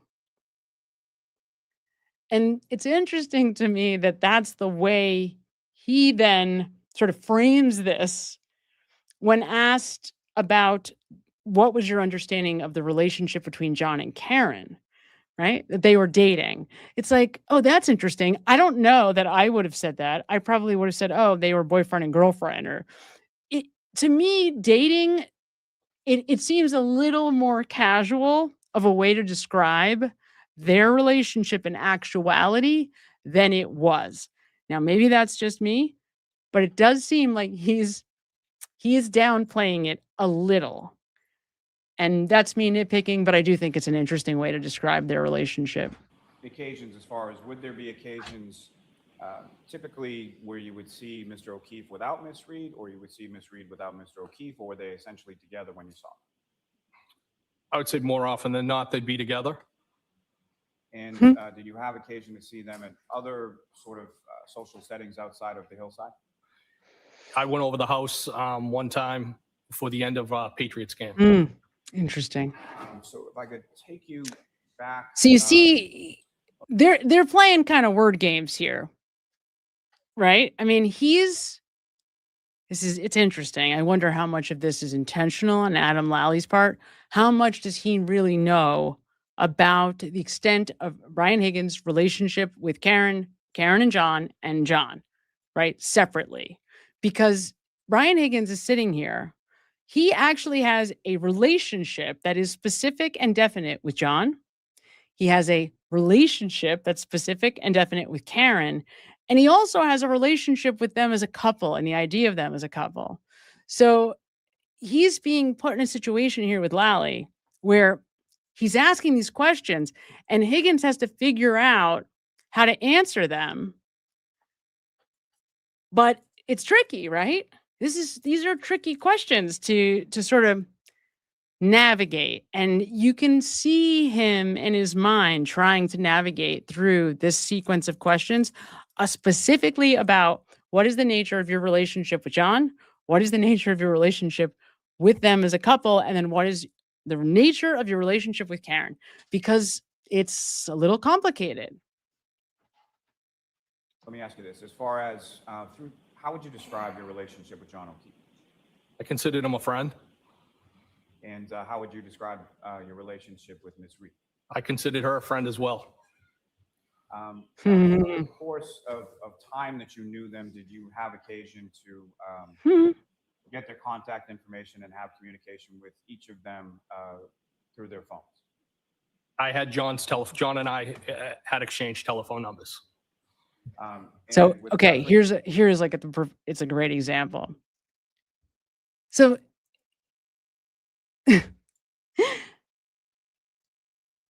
essentially, Lally is trying to get at what was the way that you communicated with these two. And instead of saying, I had John's phone number, he stops himself and he says that they had exchanged numbers. Do you see what I mean? This is talk about playing word games.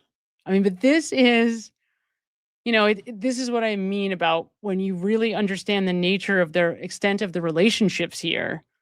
And then you're trying to answer this question. It's like, wait a minute, right? He knows that he can't say that, well, he had John's number without also saying that he has Karen's number because he has both of their numbers. So instead he says, well, he had exchanged numbers with John. Because I guess technically he never exchanged numbers with Karen because she got the number from somebody else. So because he didn't give her that number, that means that it's less legitimate that he interacted with her. You see what I'm saying? It's so nuanced and specific and detailed. It seems like what? But this is the way he's got to be thinking about it, right? Because he's not saying I have both of their numbers in my phone. to those communications, were they texts, were they phone calls, or varied? Oh, that would be text. And as far as the text communications that you had, you received this contact information, you texted, someone replied. How did you know that that was John O'Keefe that was replying to you? Well, I had him saved in my phone, John O'Keefe. I don't know exactly where he gave me his phone number, but I knew it was him. Now, on that evening, taking you back to the waterfall, January 28th into January 29th, do you know about what time it was that Mr. O'Keefe and the defendant came into the waterfall? It would have been, I think, between like 11 and closing. And do you recall sort of where you were situated in reference to the table when they came in? So I think I was at the high top bar area, the high top in the bar area closest to the bar. This is interesting. I'm going to take a minute here to read some of these. This is interesting because now we're getting into like the important stuff. And this is particularly interesting because it was only like a month ago that we spent a lot of time going through the waterfall video once we got the FOIA drop and, cleaned up the video a little bit and went through that pretty lengthy analysis of the whole thing, play by play. Caught some fascinating little details in there doing so, which is the crazy thing about this case. You catch stuff all the time. So this should be interesting hearing him describe all of this. Cece, we feel this way too. Cece's been a member for 5 months. I feel like, Cece, you've been here since the beginning. It says, love this channel. Feels like family. Thanks, Sam, Denise, Mods, and chat. Justice for OJO. And we love you too. And we are so appreciative of you being here with us tonight and always, Cece. Always, always. Tara Rayer sends $2 Canadian, says, we should question why Hagee didn't respond to her. Yeah, well, I'll tell you, I've been questioning that since the day this happened, since the day he testified, really, because that was actually the very first time I paid attention to this case. Was the day he testified was my first introduction to this trial number 1, and it's a great question. I mean, to me, the reason why he didn't respond is because of guilt. Because there is no way that this guy is touching that. No way. And honestly, I mean, that is the answer. In other words, if you were advising him, knowing what you know, if you're advising, you're sitting next to him and Karen Reed sends that text, John died. What would you whisper in his ear to do? What would you tell Brian Higgins to do? Would you say, yeah, reply and respond and say, yeah, it's tragic. I'm so sorry, or would you say, leave it alone? Being that these guys are strategic first, law enforcement through and through, like to their core, trained law enforcement. I mean, I don't think there was any way that he could respond, because whether you think like loophole, like Vince thinks that Brian Higgins is, essentially the reason that John O'Keefe is dead, that he's the number one most responsible party for the death of John O'Keefe, or you think what some other people have heard, right? Because remember, the first rumblings, the first story, the Scanlon story here that Karen gets is something more along the lines of Brian Albert and Colin Albert are the ones who are getting in the fight with John. And Brian Higgins is involved as an kind of a on the side figure who helps to get the dog off of John. That's kind of the first iteration of the story that I heard that involves Higgins only as like a sidekick, as somebody who was there to kind of break up the scuffle, and then try to save him, I guess, after the fact, right? Once he's already down. So it depends on who you talk to first, which level of responsibility you assign to him. But from my view, it doesn't matter. Even if he just knew about it, even if Brian Higgins had no role and was just an onlooker, if he was sitting in the living room and saw what happened and saw him go down, had no responsibility or part to play in it at all, which I'm not saying is the case. But even if that was the case, I think he still doesn't respond because of the guilt of not being able to tell her, right? Because he knows what happened. I mean, Brian Higgins knows what happened to John O'Keefe. This isn't, I mean, he knows whether he's responsible or not. He knows what happened to him. And by the way, oh, right, of course, how could I forget this? Really, really, really important. Really important. Most important, duh. Most important of all. He's the one who comes up with the idea to put it on Karen. Because when Jen McCabe at that Minion meeting at 7:30 in the morning, after this is all happening and they're sitting at the kitchen table for real this time at 34 Fairview that next morning, and Jen is telling everybody what happened, right? Is explaining that she went with Karen and Carrie to the house and they all come back. She's telling the story. And Karen said, could I have hit him? Could I have hit him? It's Brian Higgins who says to Jen, she said that? Go call Mike Lank and get him to come back here. And that's when they make the decision to put it on Karen. So you could certainly, if that is true, which is, I believe that. I think, in fact, Jen and Brian Higgins both verified different times that is true. And if that is true, that means that he's the one who spearheads the effort to blame Karen.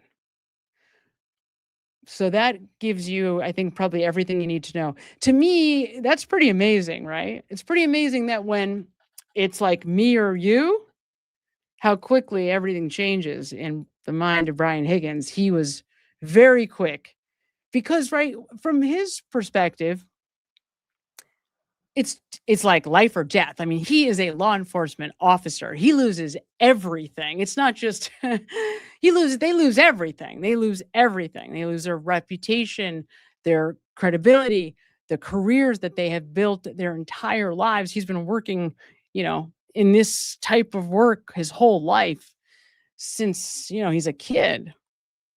These guys, their reputation, their integrity, their credibility, that's like, paramount to, more important even than money, right? So I think this guy sees an opportunity in Karen and says, who cares? I don't want to be held responsible, so we'll say she did it. I hit him, right? It's terrible. Madeira Beach caregiver sends $2. Did you ever receive my photo edits? Yeah, I did. I think so. I think I did. Well, tell me, Madeira, when did you send them? I think I did. This was like 6. Are we talking about like 6 weeks ago? I think it was like 6. It might be a little less than that. I think I did. I have to double check, but I think so. I will double check. To see. Yay! Chloe the Can Killer, I love that name, became a YouTube member. We are super happy to have you. Thanks for being with us. CF Marinero, like that name. Sends $1.99. Love your show. Hope your exams went well. Thank you, CF Marinero. Well, we'll see. I don't know yet. Probably in a week from now I'll know, and I don't know how that's going to go. I don't know. I have mixed feelings about the whole thing. It makes me very, very angry, but thank you so much for your support, and thank you for saying that. I appreciate it. Twig says, the fact that someone specifically told him they were coming says they knew about his Karen issues.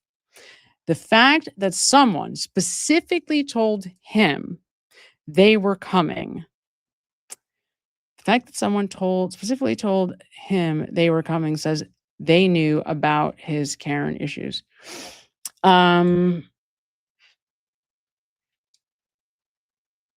She knew he was there, or she knew Brian Albert had a problem with him. Otherwise, why did she wonder if they were still welcome? Yeah, that's a great question, Twigs. I mean,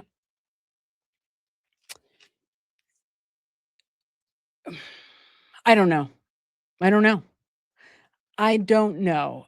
I don't know if she didn't know they were welcome. So I think, okay, my assessment of this is I don't know that Karen is paying close attention to what's going on as everybody is exiting the bar, right? So think about what we've seen at the waterfall. The lights go on, right? So the lights go on, which is awesome because at that point you can really see what's going on in that bar, even, you know, even with no sound and from afar, like we can really see everybody very, very clearly once the lights go on.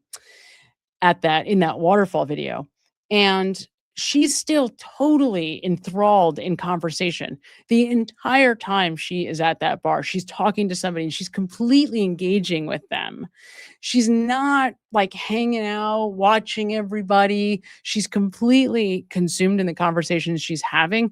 So it's hard to gauge how much Karen is aware of what's going on with everybody else and how much she's aware that everybody's saying, come on, we're going back. We're going back to 34 Fairview. Because it's so obvious from our perspective that that's what's happening. It's so obvious that they were all invited because the the homeowners, right, are standing next to Brian Higgins, Nicole, and Brian Albert themselves and motioning to them to come.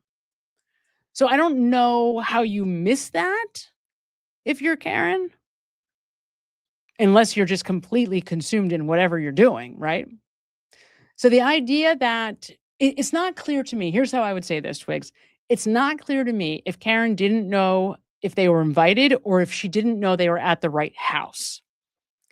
That's what I would say. It also sounds like when I've heard this from her, it sounds like there was a question about whether they were in the right place.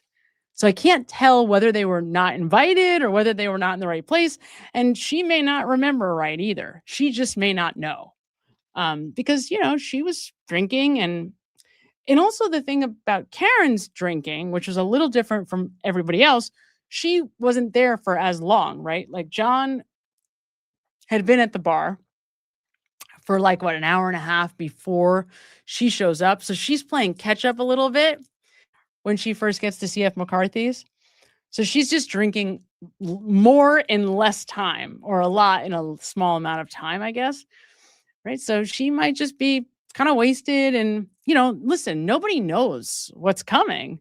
So for everybody here, this is like a normal night until all of a sudden it is absolutely anything but. So hard to say like where Karen's head is at and why. It also sounds like there might have been a lot of things going on because in hindsight, we've all heard her say her stomach hurt, she was hungry, I've even heard. These are all the reasons why she didn't go into the house, right? There were other things, like she had to use the bathroom. I mean, I've heard all kinds of stuff about why she decides not to go in. And part of why I think we've heard it is because, you know, people that want to say Karen is guilty use these different things that she said as though these are like different excuses, I guess, or, oh, look, she can't even keep her story straight. Well, to me, it's not as much not keeping your story straight as much as she just doesn't know. And so it's like speculation almost. It's like me speculating about me because I know myself the best, but I don't really remember. That kind of thing. At least in part. Yeah, I don't know if that's helpful, but all right. So we are going to take a fervent break, everybody. My favorite part of the show. We're going to do some songs. The songs are so fun in the middle. So we're going to do a quick bathroom rest time break, what I'm now calling officially our fervent break. And we will be back quickly on the other side to continue our analysis of the big boy, Brian Higgins.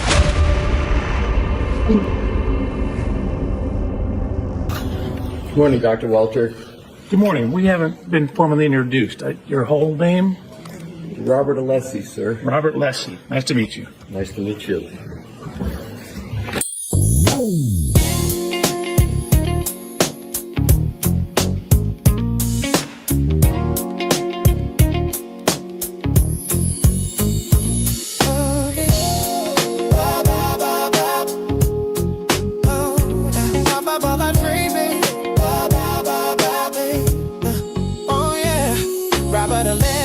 Got so much knowledge, flow so unique, call it path harmonic. Don't get too close or this nerd will spray.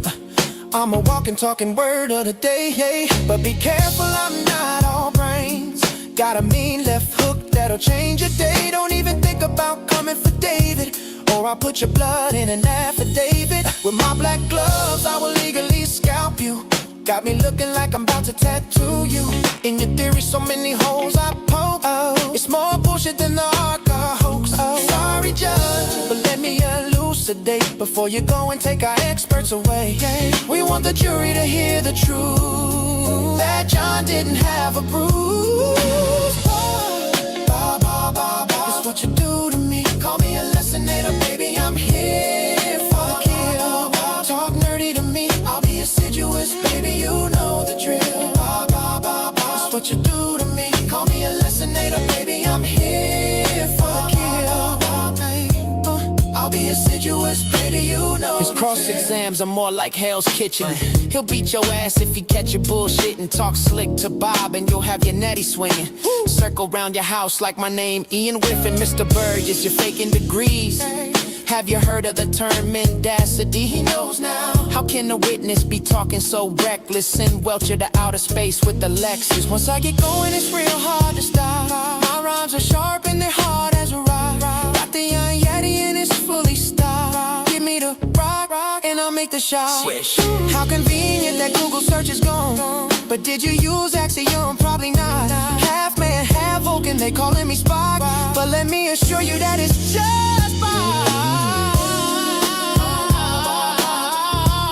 Call me a lessonator, baby, I'm here for the kill.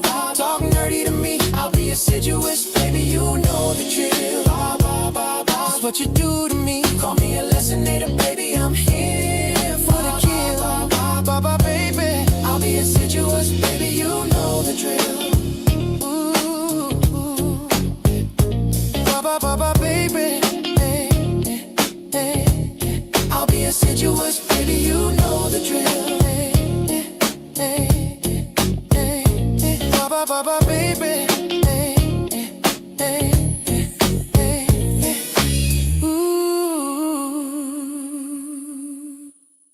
I've been biting my tongue for so long. Fuck you, Hank. Think you're better than me? Fuck you, Hank. You are not lolly.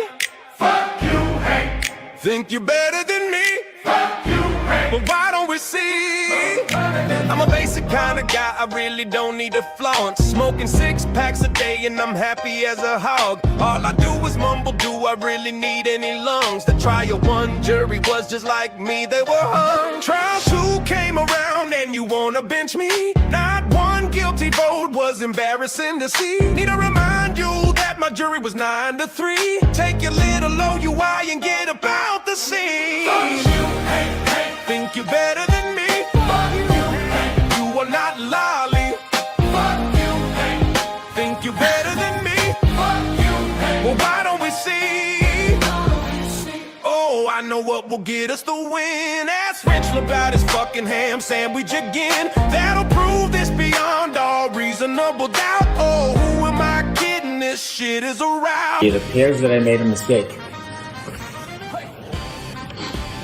You took this case so damn personally, and I hold that opinion to a scientific certainty. You weasel face, fuck bet, Arkham Major P. Even with all the help you got from Beverly, standing ovation. What a robust cross. Psych. Your nerdy ass looks so fucking lost. Just think, $500,000. was all it cost to get our asses kicked in the fucking law. Fuck you, hey, hey. Think you're better than me? Fuck you, hey. You are not lolly. Fuck you, Hank. Think you're better than me? Fuck you, hey. Well, why don't we see? Why don't we see? Hey. Waiting for your response, Becky.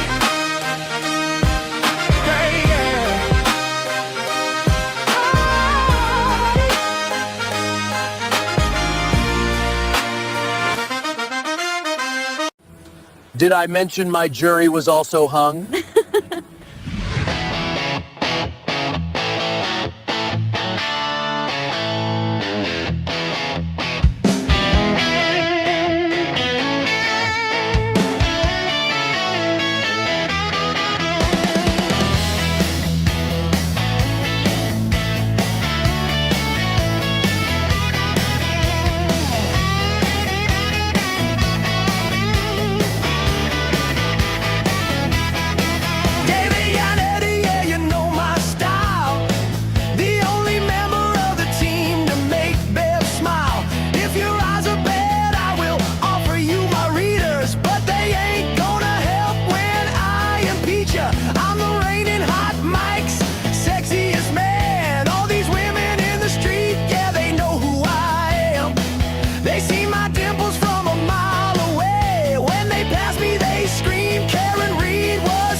How good is Fervent though? So good. So good. And we thank you, Fervent, for everything you do.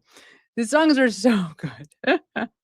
And if you haven't seen the making of the Bob Alessi song, I thought that was so cool.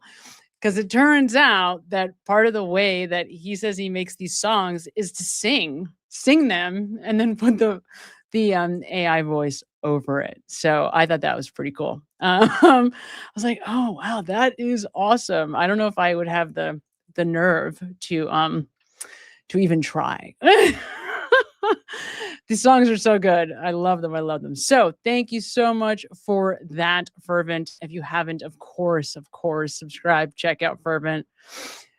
Just making amazing content. And this stuff is hard to do, right? Like I messed around a little bit with AI to do whatever. And man, it is not easy. Not even a little bit. So let me get to more of some of your comments here. And before we get back to our testimony, we're about to get to the good stuff. Valhalla sends $1.99, says Scanlon told Yannetti that Higgins was at. Oh. So part of what Scanlon tells Yannetti is that right. So that's right, Valhalla, because I think part of that was kind of what I was thinking. So if I remember correctly, specifically what Scanlon says, from what I remember, is that Colin and Brian Albert get into a physical altercation with John. I know that he vomits in this story. And I think Higgins is there getting the dog, right, off of John. I think that was the first iteration of what Scanlon says. And part of what I think some of the controversy isn't the right word, but some people believe that Scanlon was going off of what he knew about these people. Like, based on what I know from my life experience, knowing Brian Albert and his nephew, they're likely the ones that were involved. But then it turns out that what he shared was more specific than to just say, you better look at the homeowner and his nephew. And that's not, just rampant speculation. That's, hey, I got a tip, right? Someone who knows told me this. So, and I need to go back and do this. I know many of you have, but I have not heard the conversation. I know Aiden has spoken to Scanlon, right? And I don't remember anything about, I remember hearing him say that. I don't remember anything about what their discussion was like. So that's again, somebody else who would know the answer to that question, probably. Twig sends $5, says, sorry to be explicit, but the vomit in John's underwear could have been from oral from a drunk girl who vomits. Undies weren't tested. It's wild. Put John O'Keefe in 34 Fairview. It would put John O'Keefe in 34 Fairview. Sorry to be explicit, but the vomit in underwear could have been from oral from a drunk girl who vomits. Undies weren't tested. The only reason why it sort of makes sense to me that because he had been drinking quite a bit. So I decided that I was going to take some of the FOIA video and try to determine how much John was drinking. And part of the reason why I did that was because when I went back and we were watching the waterfall breakdown a few weeks ago on our Nooner show with Vince, I noticed that he looked pretty wasted. Like at that last clip where he's kind of doing the like boxing moves right at the very, very end of the night after, Brian Albert, Brian Higgins have left. He looked so wasted in that moment. And I thought, all right, maybe he's drinking more than we are kind of aware, right? So I started trying to count, and I believe I got to go back. I don't want to, I'm reluctant to say it because I don't remember if this is the exact number. So I don't want to say it until I'm 100% sure. But I think I got to 9 and then to the shots. But I did not go past that. And I think at the very end, when he goes to pay the pay the tab, it looks like he's paying a tab. I think he gets another beer. So there's a couple more in there. I don't think 9 is the end count, but I think that's as far as I got. So he was drinking enough to where if he had gotten into some kind of an altercation, he gets punched in the stomach, certainly you could imagine he would have vomited, right? But I don't think it would have been from the head wound. I think if John O'Keefe vomits, it's because of the fight, not because of the final blow, so to speak. But you're right. I mean, it could be from anything. It could have been from somebody else. You're absolutely right. I mean, we don't know. That's the truth. We don't know. I only doubt it because who would be that girl? right? I mean, who would that be? I also have a question for those of you who are listening who were around in the very early days of this story, right? Going way back to like April of 2023, when Aiden first gets the story and he starts talking about it. Going back to that group, the people that really were on this immediately in the very early goings, do you remember why it was why we were all very sure that those 4 girls who were there during the early part of the night, why it is that everybody just blindly or completely accepted that they were not there at the second half? Is there just because everybody said so? Is there evidence that they were not there? Do we know definitively that they were not on the premises? Like, do you see what I'm saying? Because I'm just trying to understand definitively how we knew or know that those, what are their names? Why am I like Emily, Catherine, I'll remember them by the end. You guys know who I'm talking about, right? Like the 4 girls that are Brian Albert Jr.'s friends who are at different times. I guess one of them is dropped off by her boyfriend, and then I believe 3 of them come and go together. And the reason I bring them up right now at this moment is because, of course, if there are more eyes, more people in the house, then the chances go up that somebody in the house is going to tell somebody else who's going to tell Scanlon what happened. So to me, look, enough people know what really happened that eventually the world will know what happened. But it's going to take time unless it is properly investigated by the appropriate authorities, right? By people who can get at the information that is necessary. And look, maybe these civil cases will help to dig up important information. At Cat Gary sends $49.99. Cat, that was so kind. Thank you so much. I so appreciate you sending a super sticker. $49.99. Thank you. Thank you for your support. You are way too generous and kind, and we appreciate you. Ginny says, this is my favorite Wednesday night ritual. Thanks, Sam, for seeking justice for Officer John O'Keefe.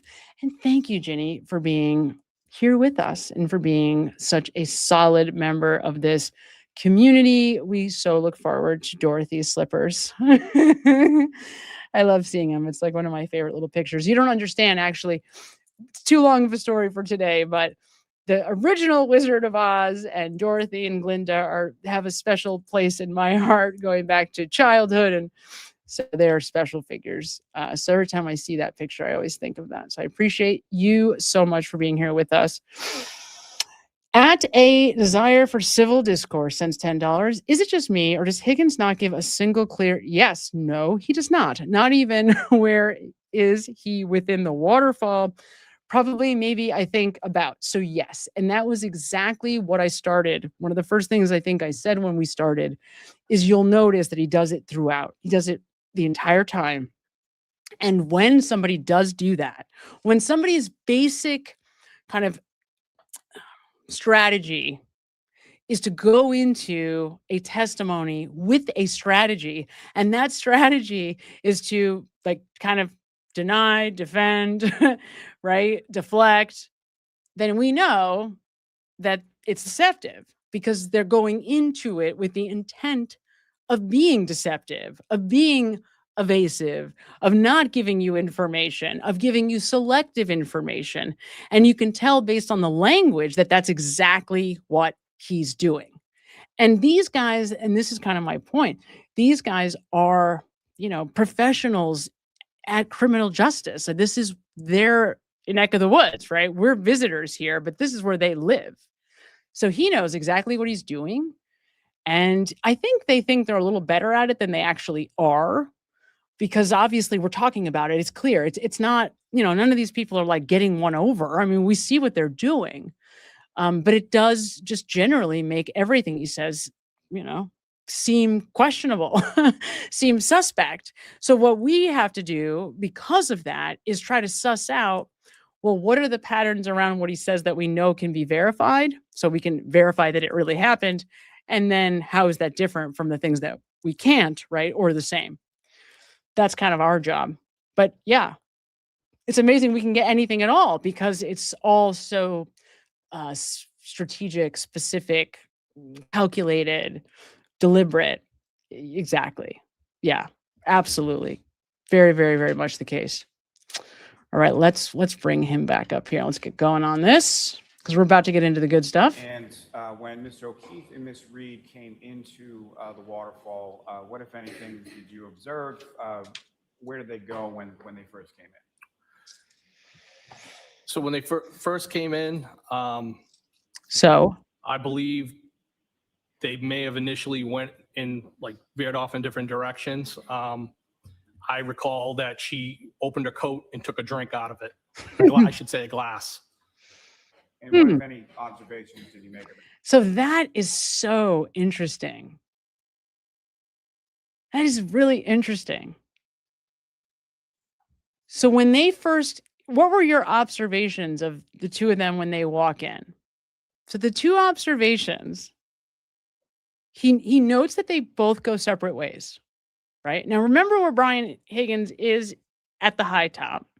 He's at the high top looking at the bar. So he's at the high top next to the bar, but on the other side, like the side closer to the door, right?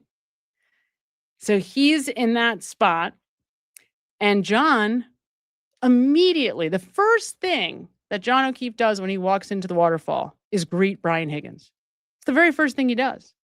It's like almost intuitively, John knows to go right to Brian Higgins and break the ice with him because they haven't been texting and communicating. So it's like he wants to make it clear when he walks in, he's going to like make it cool between them. And then he goes about his business and actually doesn't spend much time, if any, directly speaking to Brian Higgins the rest of the night. He goes over to Brian Albert. He spends about a half hour, maybe even more in total, speaking directly to Brian Albert and I believe to Chris Albert. We can't actually see because of the timestamp on the video, but he's at that side of the table and it looks like, most likely because Chris Albert is over there also, he's talking to Brian, and then at one point a little later, he's on the other side talking to Brian and Chris Albert. That's what it looks like. So, but he never goes other than that first greeting. But it's funny because he doesn't tell us that. Oh, John came right over to me. Right? So what does he tell us instead? He says they split. This is so interesting. Think about it psychologically. They split when they got there. And then he throws Karen under the bus by saying that what he sees is that she brought a drink in with her from outside and took a sip of it. Like, well, didn't John walk right up to you? He walked in, he walked right up to you. John walked right in, he came over, he said hello to me. No, that's not what we get. Very strange. Glass that Miss Reed took out of her coat. It was a tall glass. It looked like a clear liquid in there. And at some point, did you come to find out where Mr. O'Keefe and Miss Reed had been prior to coming to the waterfall? Are you familiar with another establishment in Canton called C.F. McCarthy's? Yes. Is that a place that you've been to before? Yes. Now, as far as the glass that you saw, Yeah. Is that where it came from? Waterfall and or C.F. McCarthy's, what, if any, observations did you make of it?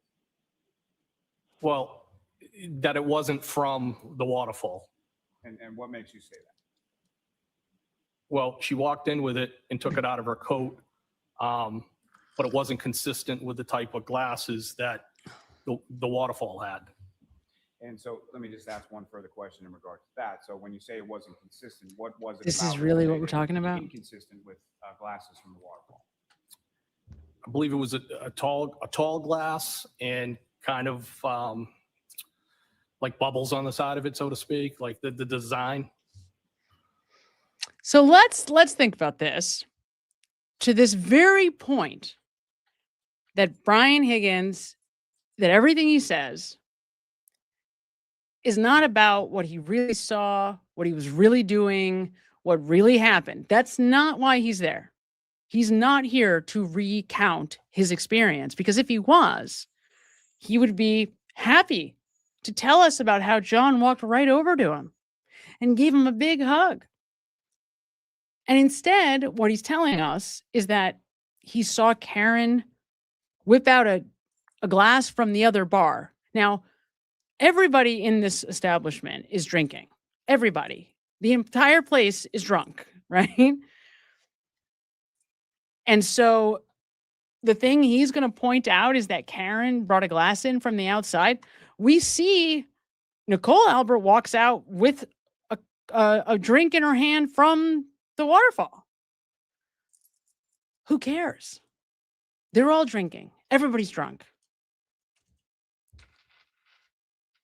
Right? So again, if this is just a witness and his only reason for being on the witness stand is to communicate what happened, then you would think, naturally, he would tell us that. But instead, he's not telling us very important things like, oh yeah, the first thing the guy that is dead now did when he walked into the bar is give me a hug. Came right over to me. He doesn't say that. He says they went two different ways, and then I watched Karen take a drink out of her coat. He could see it was a clear liquid somehow. I don't know how. She was, 6 people away? I mean, I don't know. You must have laser vision to be able to see what the hell she's drinking. But he can see it, and he knows also that it's different glassware because he's clearly familiar with the waterfall to the point where he knows all of their glassware. I mean, this is silly. It's just silly. It's absolutely ridiculous. This is what he's telling us about. Now, after you make those observations, at some point over the course of the time that you were at the waterfall and they were there as well, did you have occasion to have a conversation with Mr. O'Keefe? Yeah, I did. I don't know that if it was initially when he first came in, but I did have a brief conversation with him as to the content. I don't recall what that was. Wow. Just small talk, fair to say. Greetings. Yeah. And with regard to Ms. Reed, So, I mean, if I were actually doing a video analysis of this right now, I would have to spend probably a half hour on just this back and forth because there are so many problems with what he just said. He gets 2 statements out, 2 sentences out, and both of them are so overwhelmingly fraught with challenges, with bullshit, is a better way to say it here. And to my point, I've always known that this testimony was deceptive front to back. Exactly like, I'm just going to pull you back up here. A desire for civil discourse points out. Is it just me or does Higgins not give a single clear definitive answer? I've always known that. But what I didn't realize was how deliberate the things he wants us to know were. Because when we watch that waterfall video, there is a lot of important stuff going on, right? First of all, the man that is dead, the Boston police officer who's no longer with us, who lost his life just a few hours, not even, after this, he walks into the bar, what was it, 10:40, somewhere around, walks right over to Brian Higgins, gives him a hug. In fact, I think, like a full embrace. He's happy to see him. No mention of that. He doesn't remember that, right? Greetings. At some point, there's greetings. But he doesn't wait for more questioning. And you notice that most of the time to this point, he's not offering anything that's not asked. So he's waiting for Lally to ask a question before he just interjects, but not here. Here, he didn't wait. He added information, extra information that he wanted us to have. Was it important? No. It was to the content. He asked his own question. He said, to the content of our conversation, not important. Greetings, small talk. Even though I would say, so they're there from 10:40 to close, so 15 minutes after midnight. I would say a third to a half of the time that John O'Keefe is in that bar, he's actually engaging with Brian Higgins, because when he's talking to Brian Albert, Brian Higgins is also a part of that conversation. He's not speaking to him directly, but he's in that triad. The three of them are kind of talking, right? Even though most of what it looks like from afar, because we can't hear them, is that John is directly talking to Brian Albert, but he's there and he's a part of it. Right? He's checking his phone, whatever. So he knows. He had his eyes on John from the moment he walked in the bar. This guy has absolute knowledge about what was going on. He knows, he can tell you that Karen walked in and what she was drinking and how much she was drinking and where she was drinking. So he clearly was watching her throughout the entirety of the evening. And we know that, of course, right? Because he's got her on his mind the whole time. He's in there. He's texting her. Remember, he texts her. He's waiting for her to respond. He keeps checking his phone. So nobody in this establishment probably knows more about John and Karen at this moment in time than this guy. And what does he give us? Nothing. He gives us, I barely spoke to John. We had some small talk. And I saw Karen take out a glass and drink some mysterious liquid from another bar. I mean, this is all deliberate, very intentional. Like, he has a goal. He's here for that reason. He's not. One thing Brian Higgins, without a doubt, is not here to do is to tell us the truth. He is not on the witness stand to report back from what he saw and heard, what he saw and heard. No doubt. Time at the waterfall, what, if any, conversation did you have with her? I did not have any. Now, which isn't true. At this point in time on this date, did you have Miss Reed's cell phone information? I did not. No. At the time that you were at the waterfall? So wait a minute. Let's go back. So you see what's happening here? I don't think I saw this until now. I know that in a moment, Lally's going to correct him and he admits that he had Karen's information. But you realize that he already had an opportunity to tell us that he had Karen's contact information. And instead, he decides not to say that and deliberately leaves that out. And instead tells us that he had exchanged contact info with John.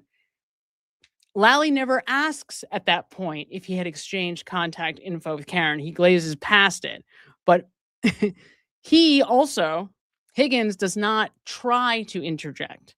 Now, the first question a moment ago, this entire time he uses didn't. He uses contractions. He's always contracting.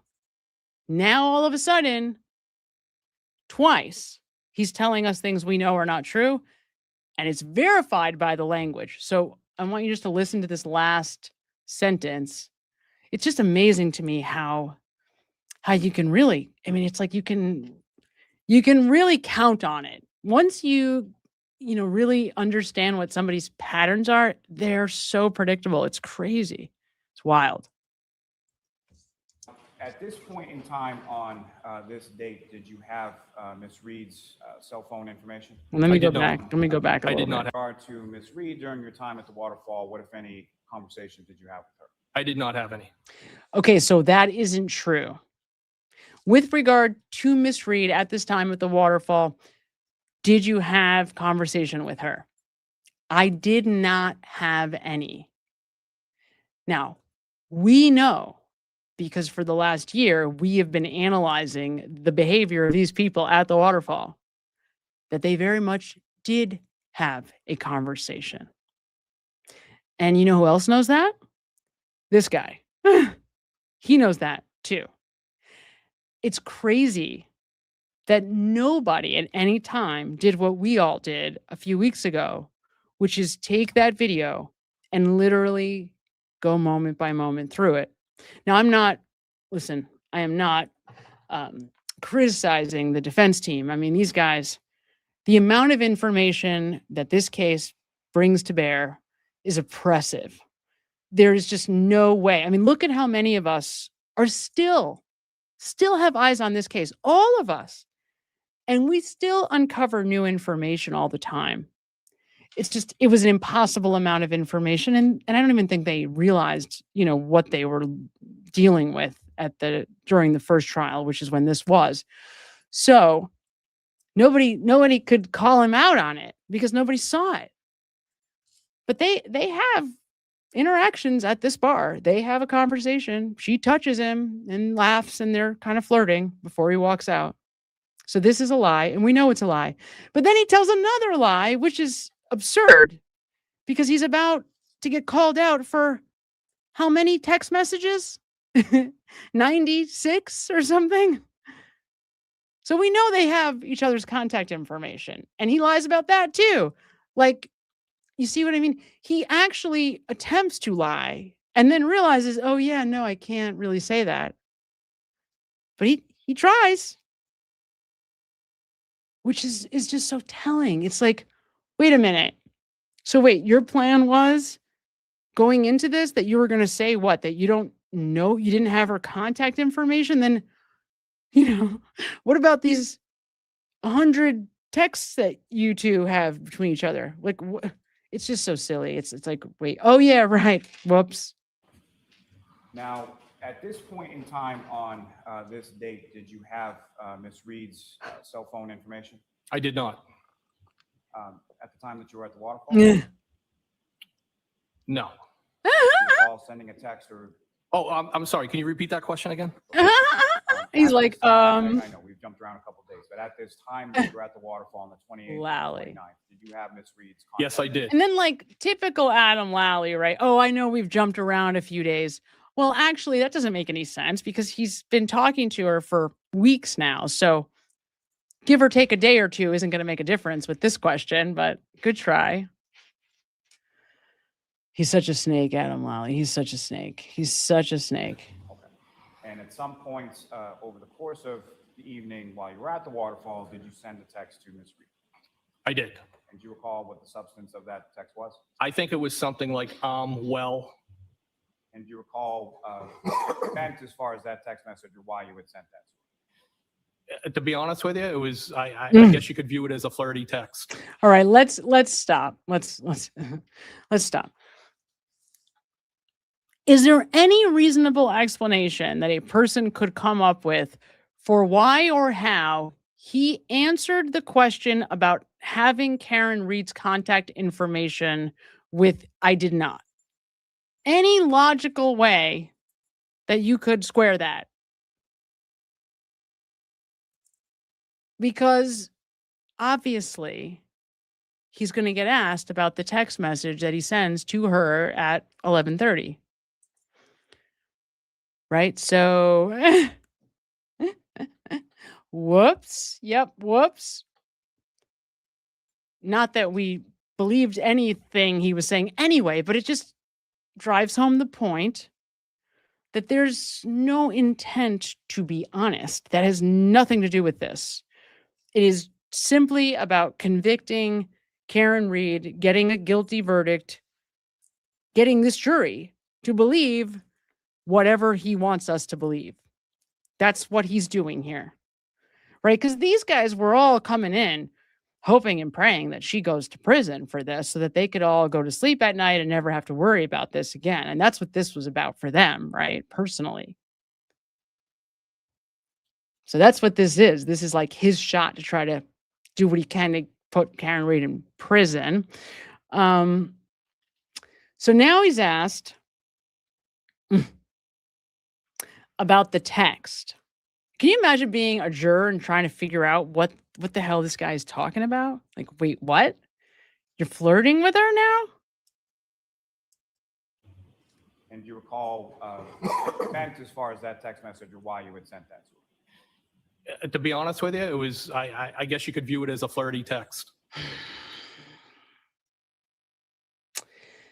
To be honest with you, I think it's pretty obvious why that would be a red flag. Because the implication, of course, is that aren't you supposed to be being honest with us already? Isn't that why you're here, sir? Didn't you just take an oath before you stood up and came in and sat down? Oh, right. So now he says, I guess you could view it as a flirty text. It's an interesting way to frame this, right? I think what he's trying to do is he's trying to evidence himself as an honest guy by saying, well, I guess I was sending a flirty text, right? That's what this is.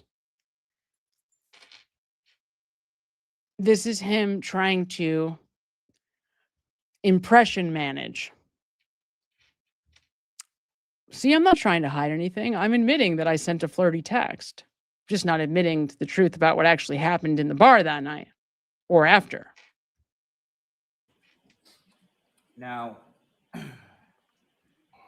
around midnight or so, when you leave the waterfall, well, I'm sorry, let me take it back just one step. At some point over the course of the evening while you're at the waterfall, what, if any, discussion is there around the table as far as next steps or where to go from there? Well, there was talk at the table, I think initially about going back to Chris Albert's pizza shop to have some food and drink. And at some point that transitioned into going back to Brian Albert's house. And as far as the invitation to go back to Brian Albert's house, was that something that was extended to the entirety of the table? I took it as an open invitation to the people that were together at the table, yes. And Mr. Albert's house, is that somewhere that you had been to before? I had been there, the twins' graduation party, which was outside in the backyard. One of the reasons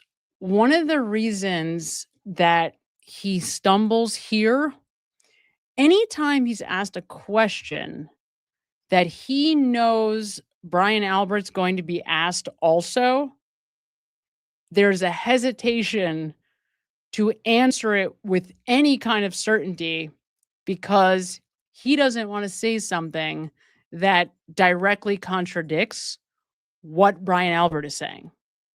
And you're going to see that over and over again.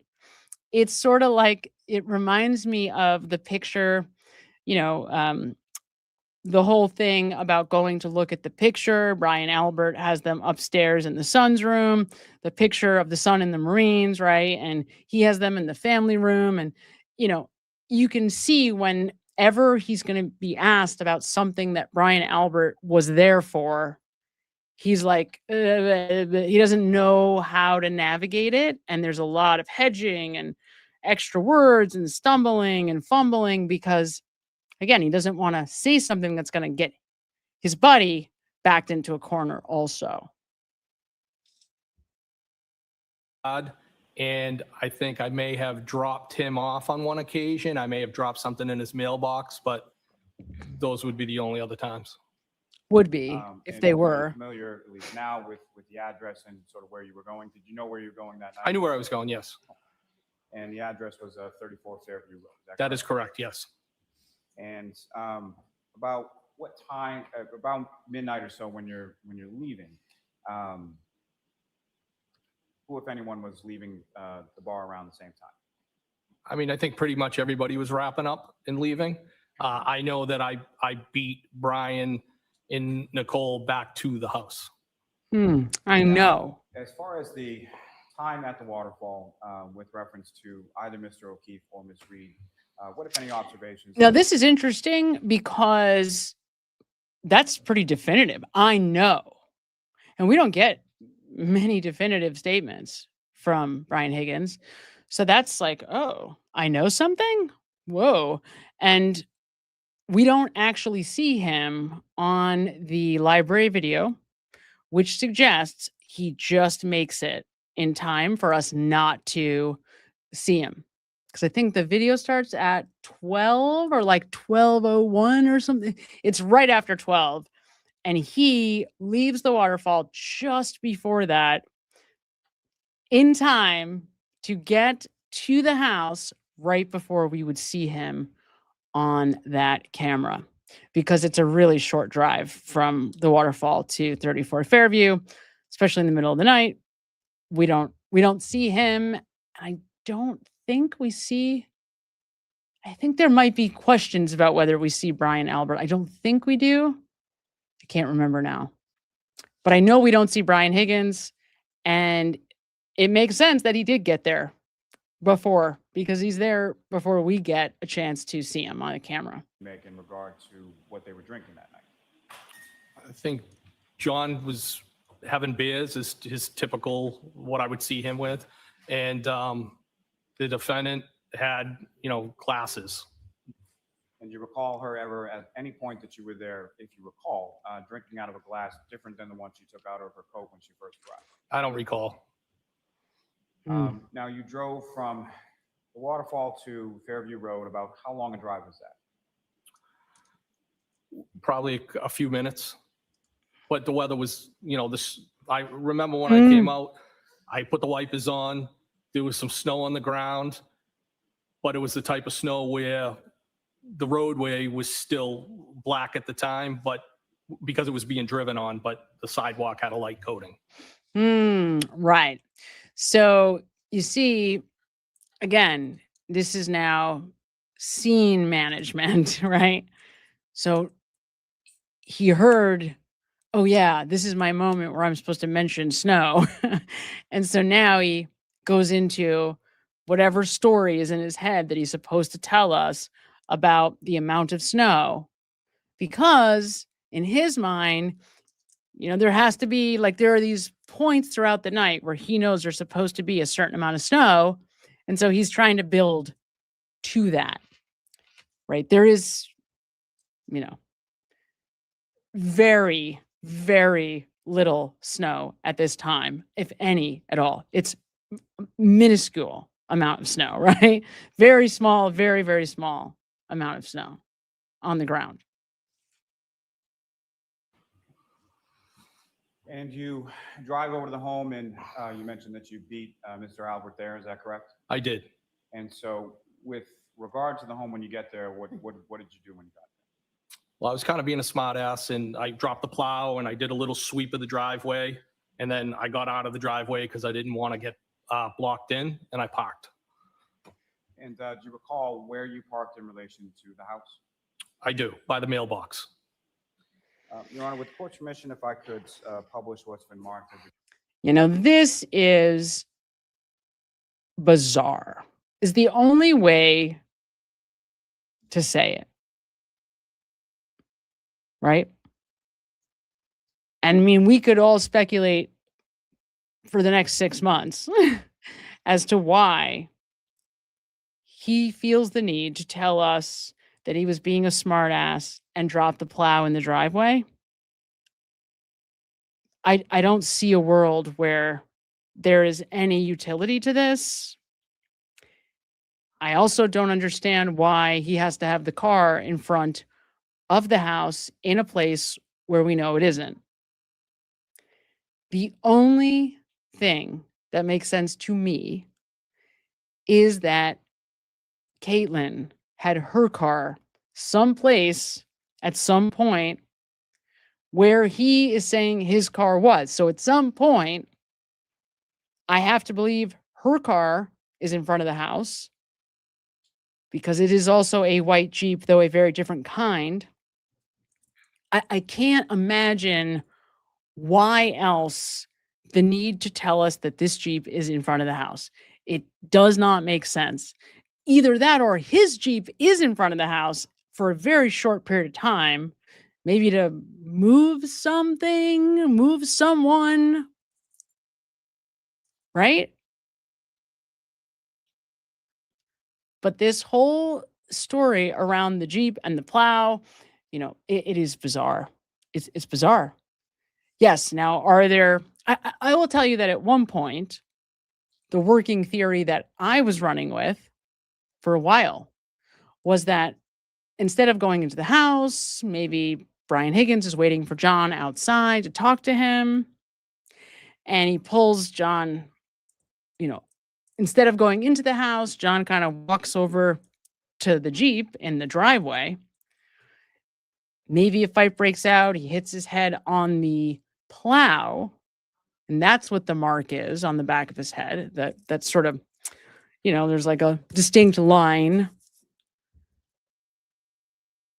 Or the plow was used to remove evidence. I mean, these are the things that inevitably run through all of our head, because why else the need to say you dropped the plow when we know there's no snow at all? There's no need to drop the plow. You didn't drop the plow. That didn't happen. So why tell us it did?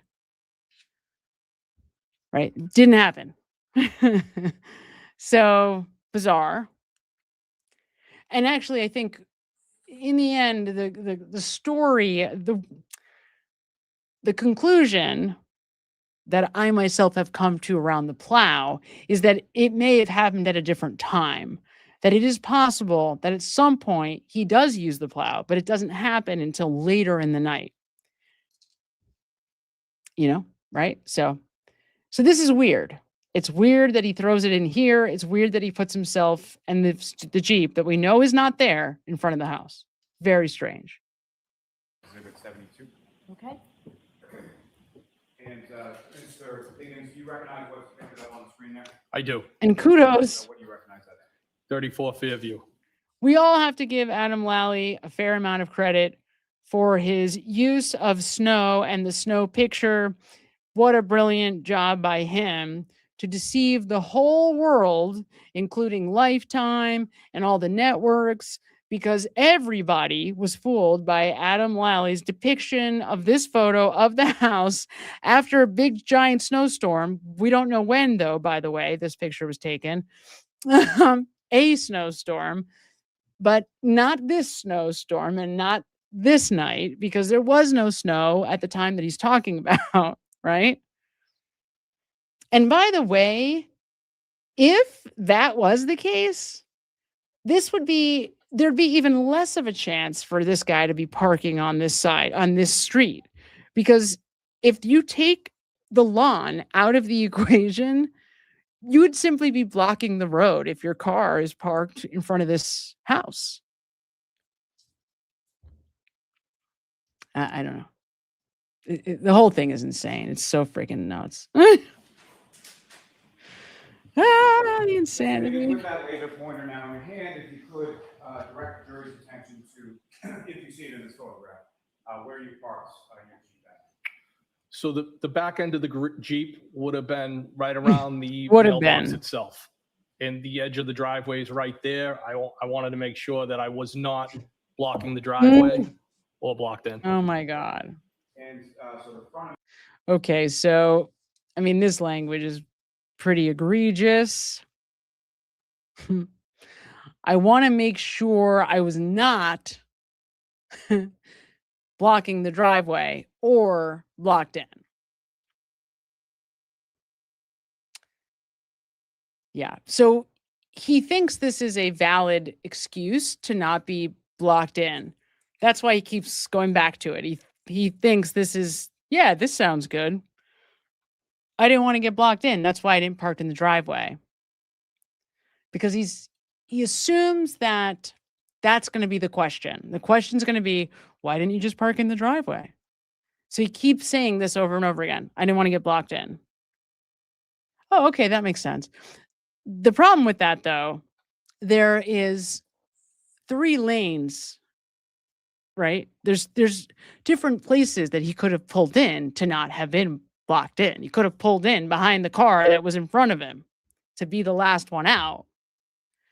So it's not really a valid excuse, but he thinks it is, and so he keeps using it. It's absurd. It's so silly. It's just so silly. I'm sure there's another reason that we're just not all seeing as to why he can't be parked in the driveway. Yeah, but, we haven't heard it yet. Karen said Twig sends $5, says Karen said she sent John to make sure they were still welcome. She did. And then I think she said that. I've also heard her say to make sure this was the right house, because I guess it was dark, right? I think was the comment. Didn't look like there was anything going on. And to make sure that they were still welcome. She's like, I didn't hear the invite extended to you, right? I know it wasn't extended to me, or something to that effect. The only problem with that, though, Twigs, is that we did see an invite extended to both of them. We actually see it. Now, maybe she didn't, but we do. And that's the thing. We don't know what she actually saw. But with our own eyes, we see them invite her physically with, come on, that whole thing. The other comment was about Higgins being told that Karen and John were coming to the waterfall. Oh, right. Yes. Yeah, that makes sense. I'm going to go back here. She knew she was there, right? Otherwise.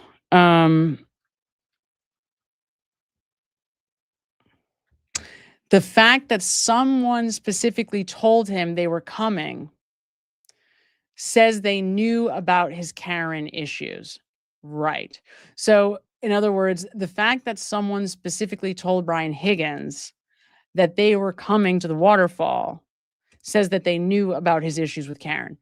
I think it's, I would say that the language indicates that Brian Albert was aware of it. I don't know about everybody else. But I do think that he had spent the entire day with Brian Albert, actually more than just a day. They had been together for a few days.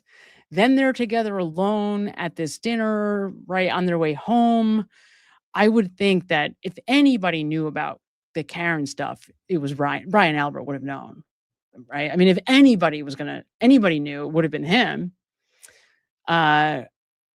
Even if it was innocent, even if it just came up because he was asking innocently, oh, so who's going to be there, at the waterfall? And he says, oh, I think, John O'Keefe, whatever. Even if it comes up in an innocent way, I think he knew.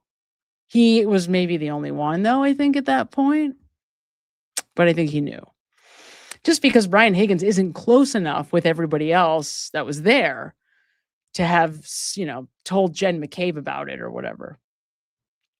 Snugbug176 gifted one I Don't Belong Here membership. Thank you so much, Snugbug176. We so appreciate you. And Justin Parker looks like got the membership. Congratulations, Justin Parker, 1894. That's so cool that you can see that right back to back. I gotta know it sends $3. Nobody said I'm lucky I spent that time with him. Right? It's so true. Or how about even just highlight that? Everybody's so defensive. It's so odd, though. I mean, you got to think about it. Like, if I'm a juror, you're a juror. And this is what this is all about, right? At the end of the day, these trials are about the jurors, not really about us. I mean, we get the benefit of having these videos to go back and look at, but these are not for us. They're for the jury. These people all are testifying with such incredibly clear intent, right? It's not, they keep saying, we're the witnesses, we're the witnesses, we're the witnesses. The problem, though, is that none of you ever testify like witnesses. Witnesses testify by just telling what they saw. Like when we saw Heather Maxson, right? That's a witness. A witness is like, yeah, this is what I saw. And this is what I saw. And this is what I saw. And it's irrespective of like my personal feelings and like whether I want this or that. It's just, this is what I saw. It's pretty simple. It's not very exciting. It is very matter of fact, but none of this looks like that.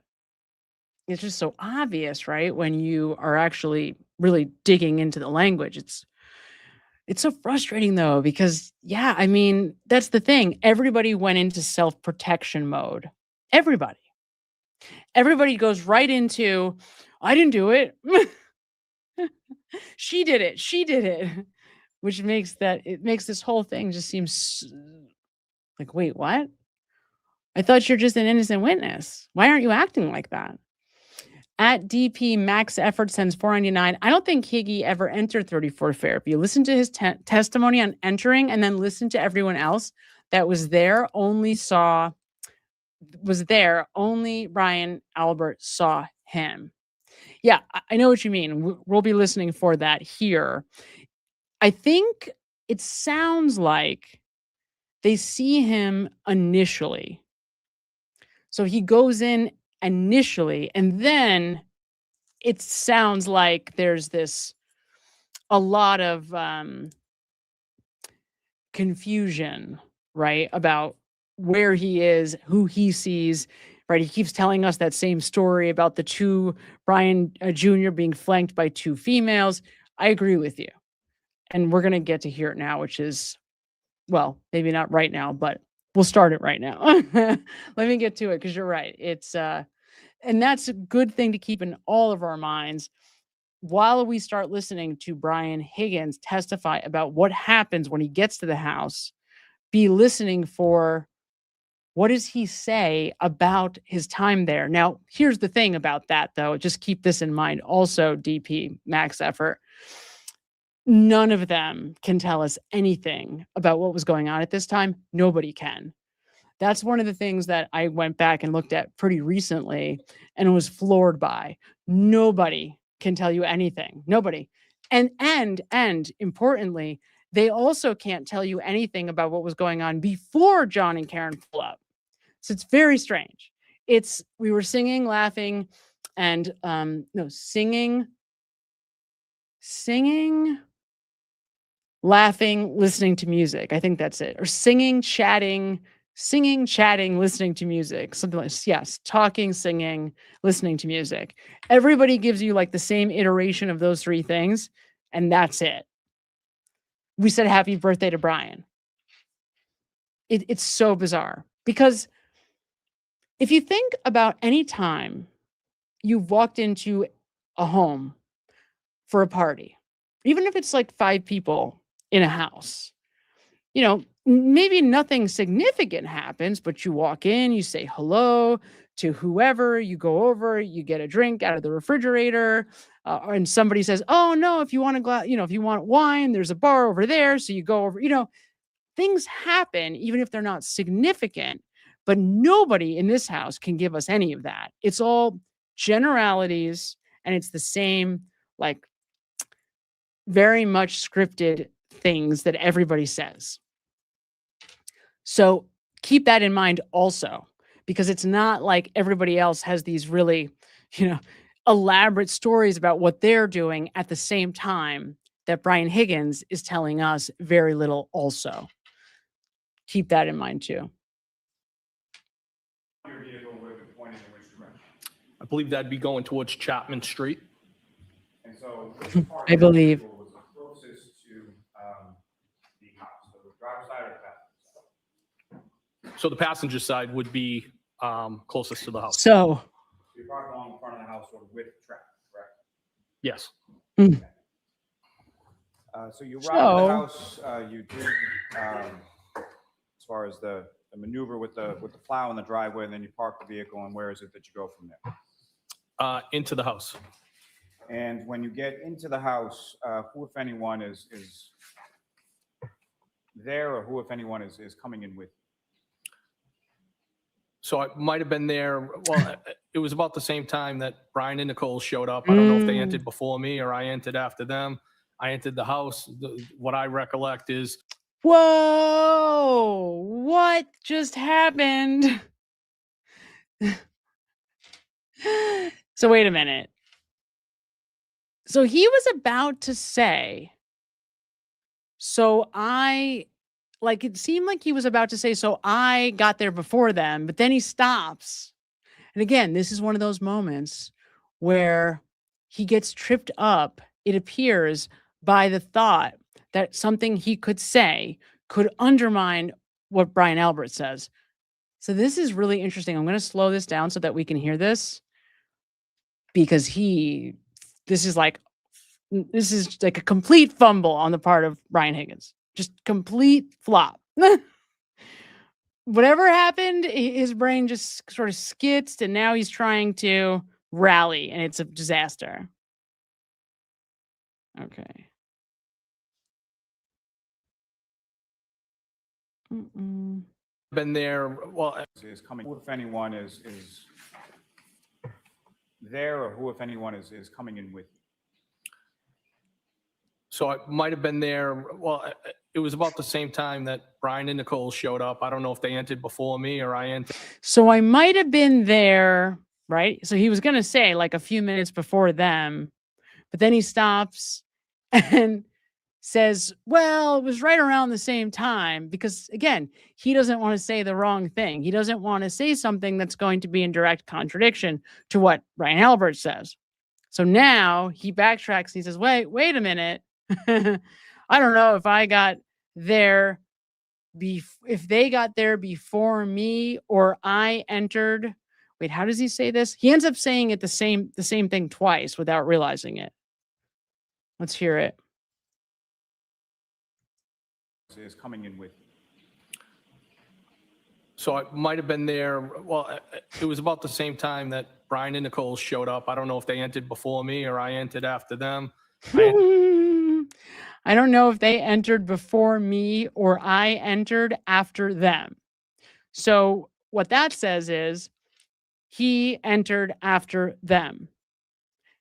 But interestingly, that contradicts what he was going to say at first. He first starts to tell us that he might have gotten there before them. Then he says, well, no, we kind of got there at the same time. But then he says twice, two different ways, inevitably, they walked in before me. So that's interesting, right? I'm just trying to think about, okay, these they both arrive at the house around the same time. You know, what does that look like? Okay, let's keep going. To the house, what I recollect is that Brian Albert Jr. is sitting kind of at the island or in the island area, and I believe he was flanked by at least one female, possibly two, one on each side. Interesting. Now you'll note he skips over like how he got into the house, right? Because Brian Albert uses the family room door. Nicole says that she uses the front door. But Brian Albert never says he goes in the front. He only ever tells us that he goes in the side. Right? Which is funny because they all lie about the doors. It's just so silly. He's like skimming past that. So let's see if Lally brings him back to the door.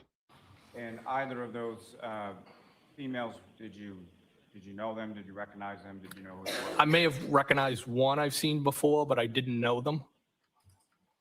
And just lastly, before we go back into the house from the park, when you do the sort of plowing in the driveway and then parking, did you see Mr. Albert arrive at the house around that time?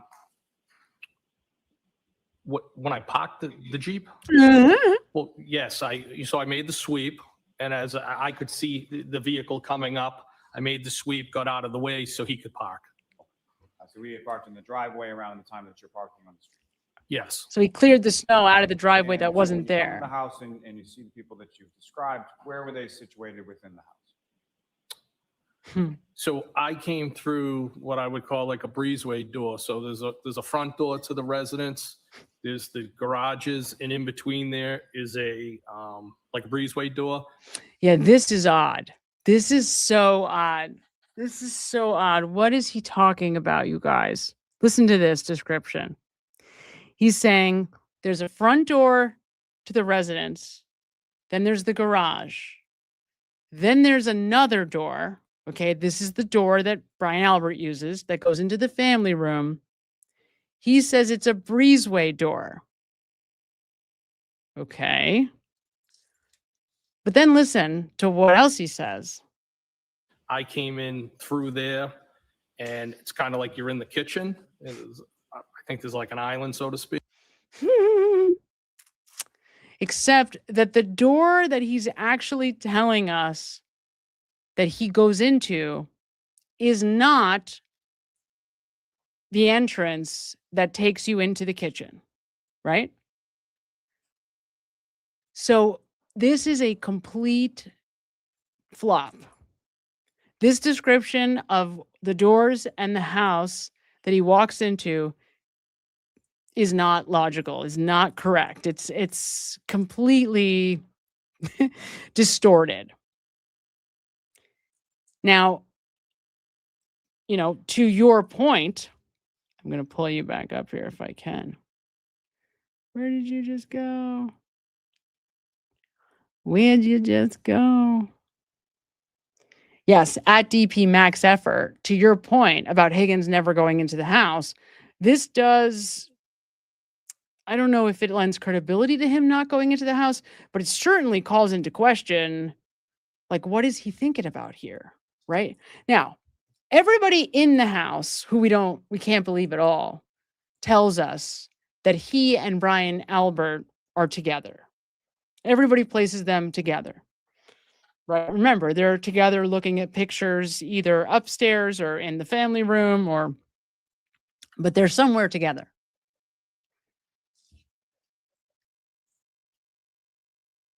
So the question is, right?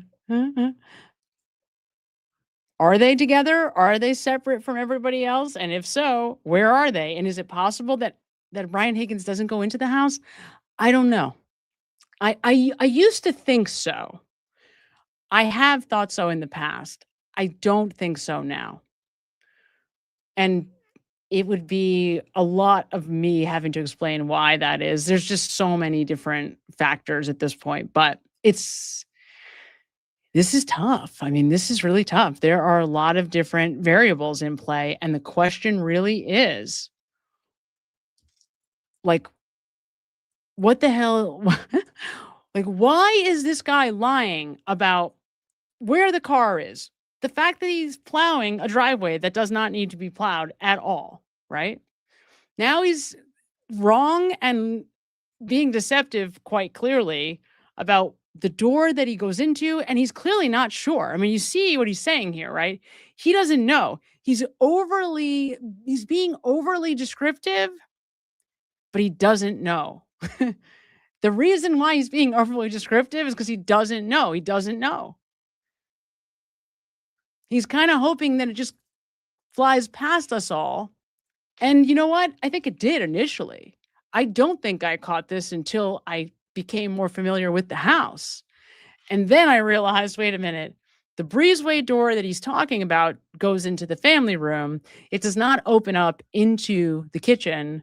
That's the front door, which he did not go into because he would have been going into the house with Brian Albert. Now, remember something else. I will point this out. Sarah Levinson, and I remember this because I've been studying her testimony more recently.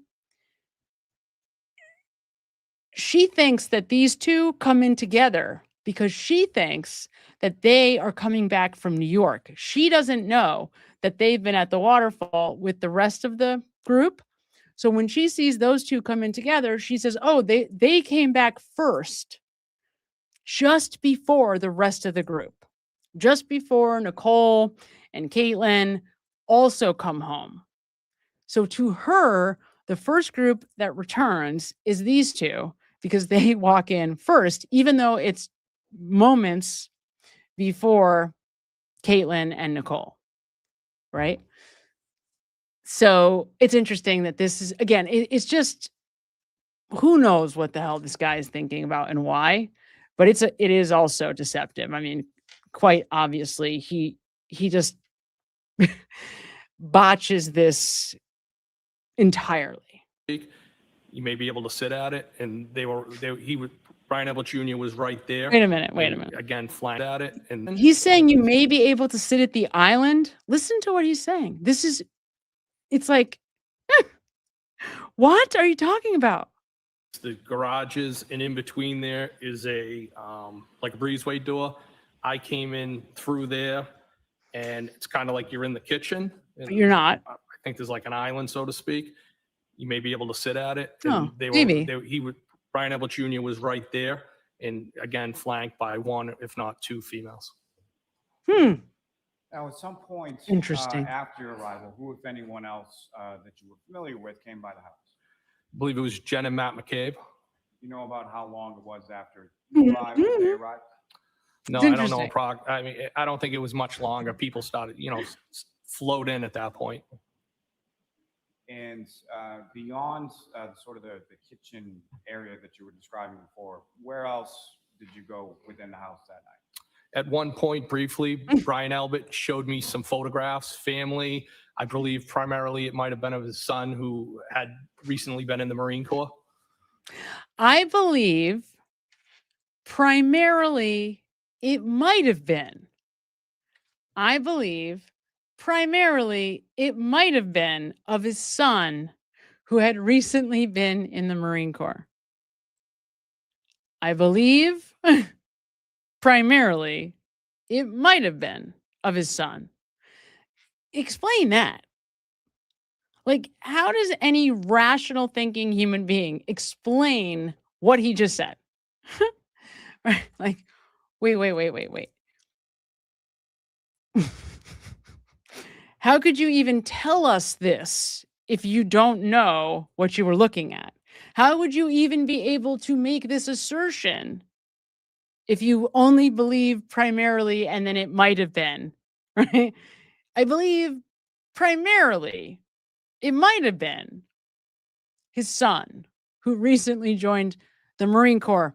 So it could have been somebody else's pictures of them in the Marine Corps in Brian Albert's kid's bedroom. Oh no, I'm sorry. Not in the bedroom. Like Brian Albert tells us, you're talking about being somewhere else in the house. It's I just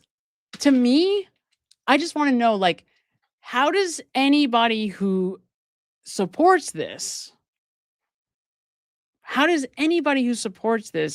like, make sense of it? How do you explain all of this?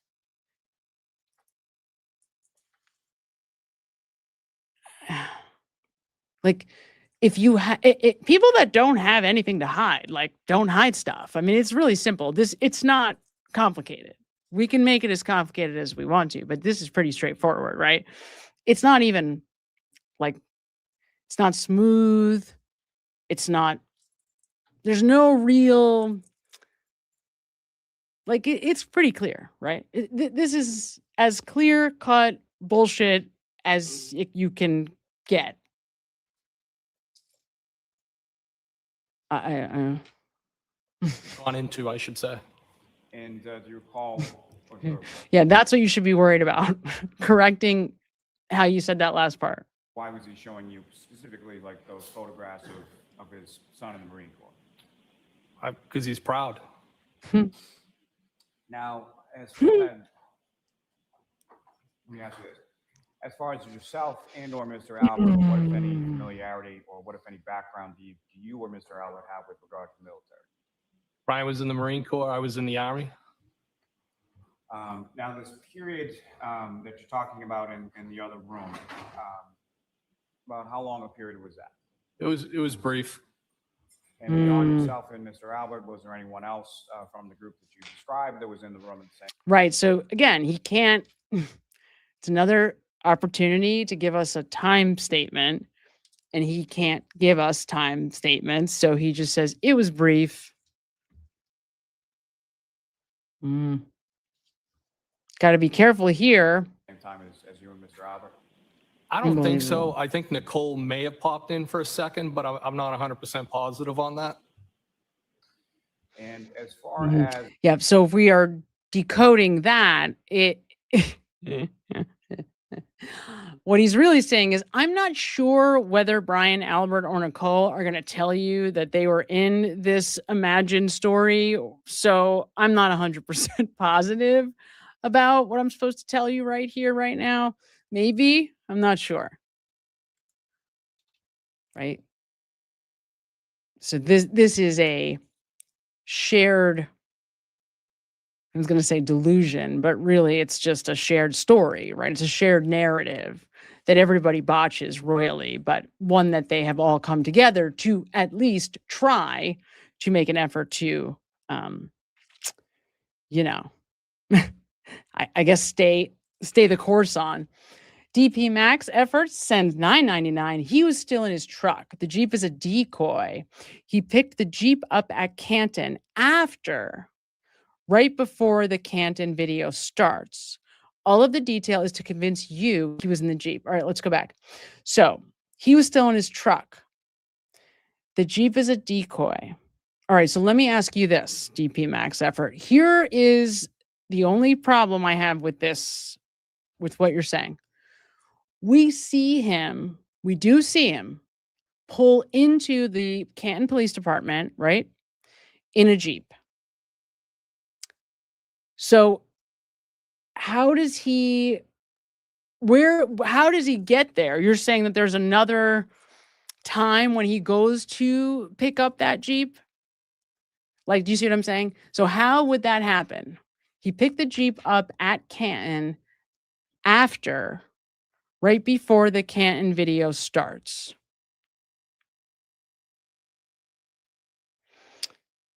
So you're saying that there would be another video of the moment when he pulls in to the Canton Police Department with a truck, then leaves, comes back with a Jeep, because we can see him pull in, essentially. Okay. So then the question is why? Why does this matter? Like, why, whether he's in a Jeep or a truck, who cares? And you know what? I probably would have. So here's what I'll say. I believed that might have been true up until we see him pull into the police department with the Jeep. And at that point, I'm like, all right, well, I guess he really did have a Jeep, because we see it. We see it on the police department video. The other answer is, why lie about this? I mean, what is the utility in lying about whether he's in a Jeep or a truck or either one? Who cares? That's really the question. What does it matter? Twig sends $10, says someone has to make a video of every butt dial question and response from trials 1 and 2. I'd pay for that. How many are there? I know you did well on your exam, Sam. Well, thank you, Twigs. I know Vince does. I know Vince has some videos on the butt dials that are pretty good. And maybe Fervent. I don't know if it's all of them though, but I know because I've grabbed them, like I've screen grabbed them a few times, but I don't think it's all of them. But they are pretty good. It's pretty fun to watch. And I think there's like some other things thrown in there too. But yeah, the butt dials it's so unbelievable. Like when you're watching these testimonies, some of it is just like shocking. It's so unbelievable. It's so like outlandishly unbelievable. At balancing debits and credits, I like that, sends $10. They're all lying about everything. Why? Different reasons for each of them. Yeah, absolutely. Different reasons for each of them at different times, but all the same basic reason, right? I mean, they're all essentially covering up the fact that they know what happened to John O'Keefe. I mean, that's what's going on right now. Yeah. Are the specifics different because everybody has a different position? Yes. But the bottom line, I mean, the easiest way to say this is like innocent witnesses don't all lie incessantly about everything that they say. Right? And they thought it was going to be so easy because right away it was, well, the guy never came in the house. That's all we have to say. We just have to say the guy never came in the house. Would have been so easy had Karen just said, well, I guess I did it. And the state hadn't been so greedy. Perhaps if they didn't up the charges to get cute, right? to get that evil bitch, Karen Reed, put her in prison forever. If they didn't get so greedy, she might have taken a much lesser charge and just to get it over with said, all right, fine, I'm guilty. And then it would have all gone away. But unfortunately, that is not what, fortunately for them, that's not what happened here. Most people at the party said they were at the kitchen table. Yeah, right. Well, the people at the party say a lot of things. They did say that. They were not, though, is the problem. There's so much unimaginable, egregious lying going on. It's tough to keep track. They are at the island. There's one point earlier on, I think, way back when they're eating, when they get like the calzones and the pizza delivered. I think they're probably at the kitchen island. They're in the kitchen eating at the island. But yes, you are right. Astute observation. This is the first time that we are hearing about Brian Jr. and the two girls being at the island and not at the table. But they're not at the table either. And that's why he doesn't place them at the table, because they're not there. That's the problem, right? That is the problem. Now, at this point, I believe they're either in one of two places. They are either in the family room, because that is where they were hanging out most of the night earlier. So that's where the party was early. And it is my belief, based on the language, that it is most likely the case that they're still there. And there's a lot of reasons. But most importantly, Julie Nagel screws up and tells us. So there's that. But there are a few reasons to believe there may have been people in the basement. It's not impossible. It's not impossible. That is a place where, when the kids were younger, like in high school, they did hang out in the basement. And at this moment, it's escaping me exactly why. But there are other reasons linguistically to believe that they might have been down there also. So, I mean, the dog might have been down there. So it's possible that they go down there. They could be anywhere in that house. At this point, I think John walks into the family room, and I think they're all in there when he does, or the majority of them are in there when he does. That's my belief. I think it's most likely that he hits his head on that fireplace in the living room, in the family room. And that is my belief, based on going through their testimonies in an unimaginably ridiculous number of times, word for word, and trying to take the totality of everybody's bullshit, and sorting through it. That's sort of where I land. But I'll tell you, I can be convinced otherwise too. For a long time, I thought they were outside. For a long time, I did. I really did.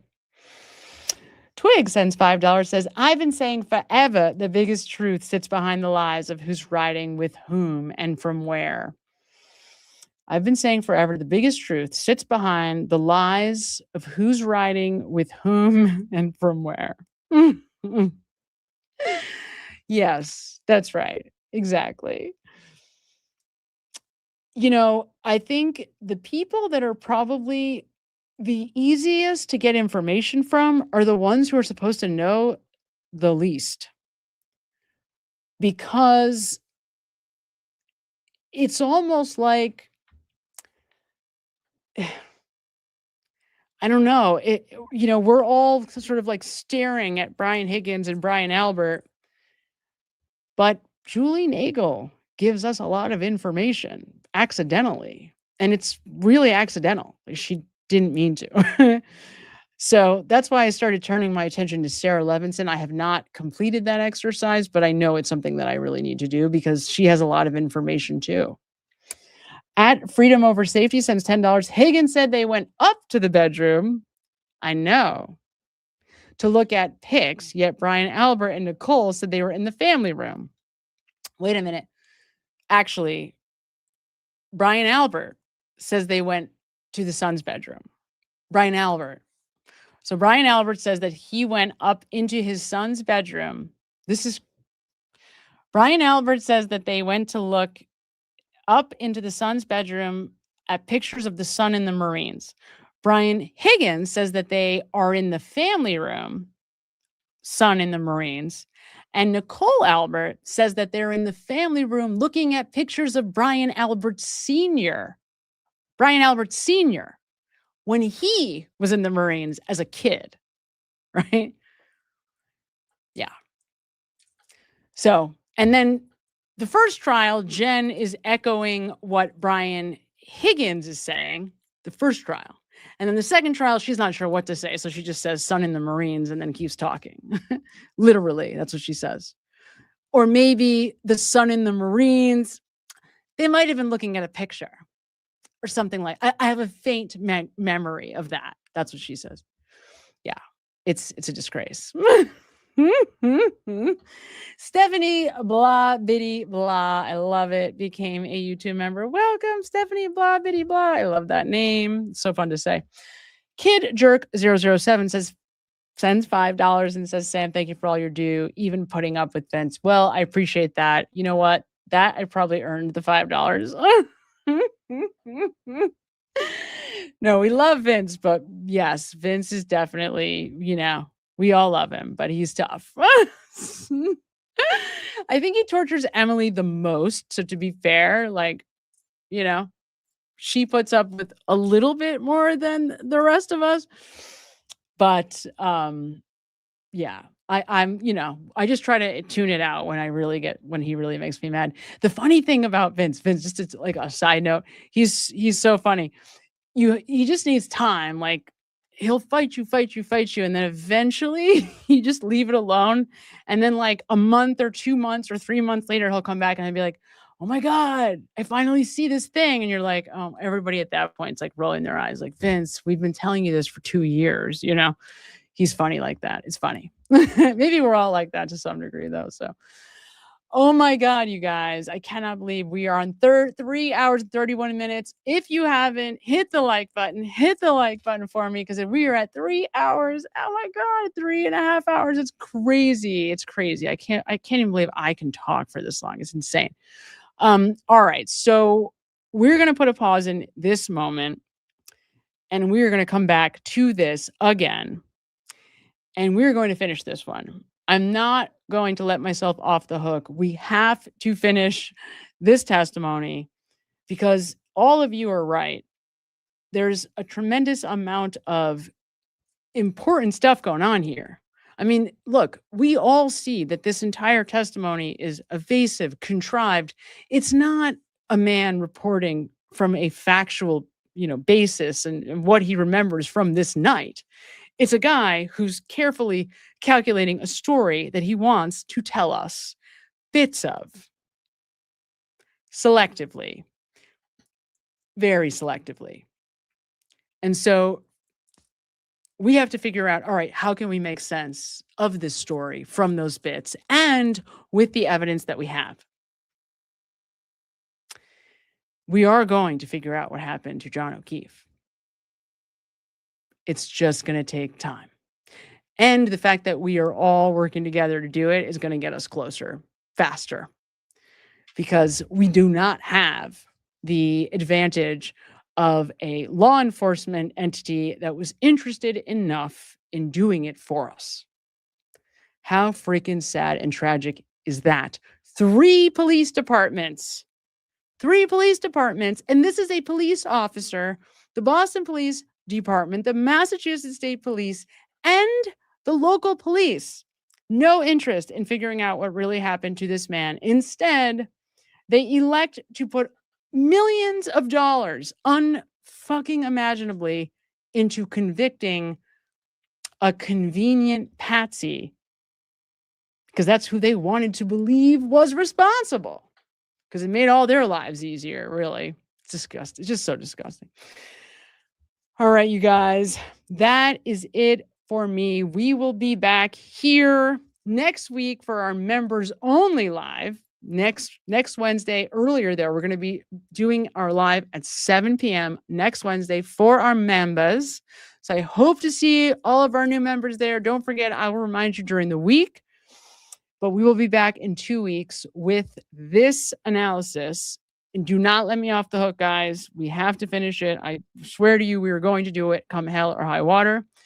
You guys, everybody, thank you so much for being here. Denise, you're the greatest mod. No, really, she really is. Everybody give lots of love to Denise. I love you. I appreciate you. Everybody, thank you so much for being here. Thank you for contributing. Thank you for being a support for me. And I will see everybody again soon. Bye, everybody. Have a beautiful night. It is the defense counselor's Good night, guys. duty to protect the rights of the individual, as it is the prosecution's duty to uphold and defend the laws of the state. Justice for all. Only we have a problem here. I live inside my own world of make-believe. Kids screaming in their cradles, profanities. I see the world through ice covered in ink and bleach. Cross out the ones who heard my cries and watched me weep. I love everything. Fire spreading all around my room. My world's so bright, it's hard to breathe, but that's alright. Hush.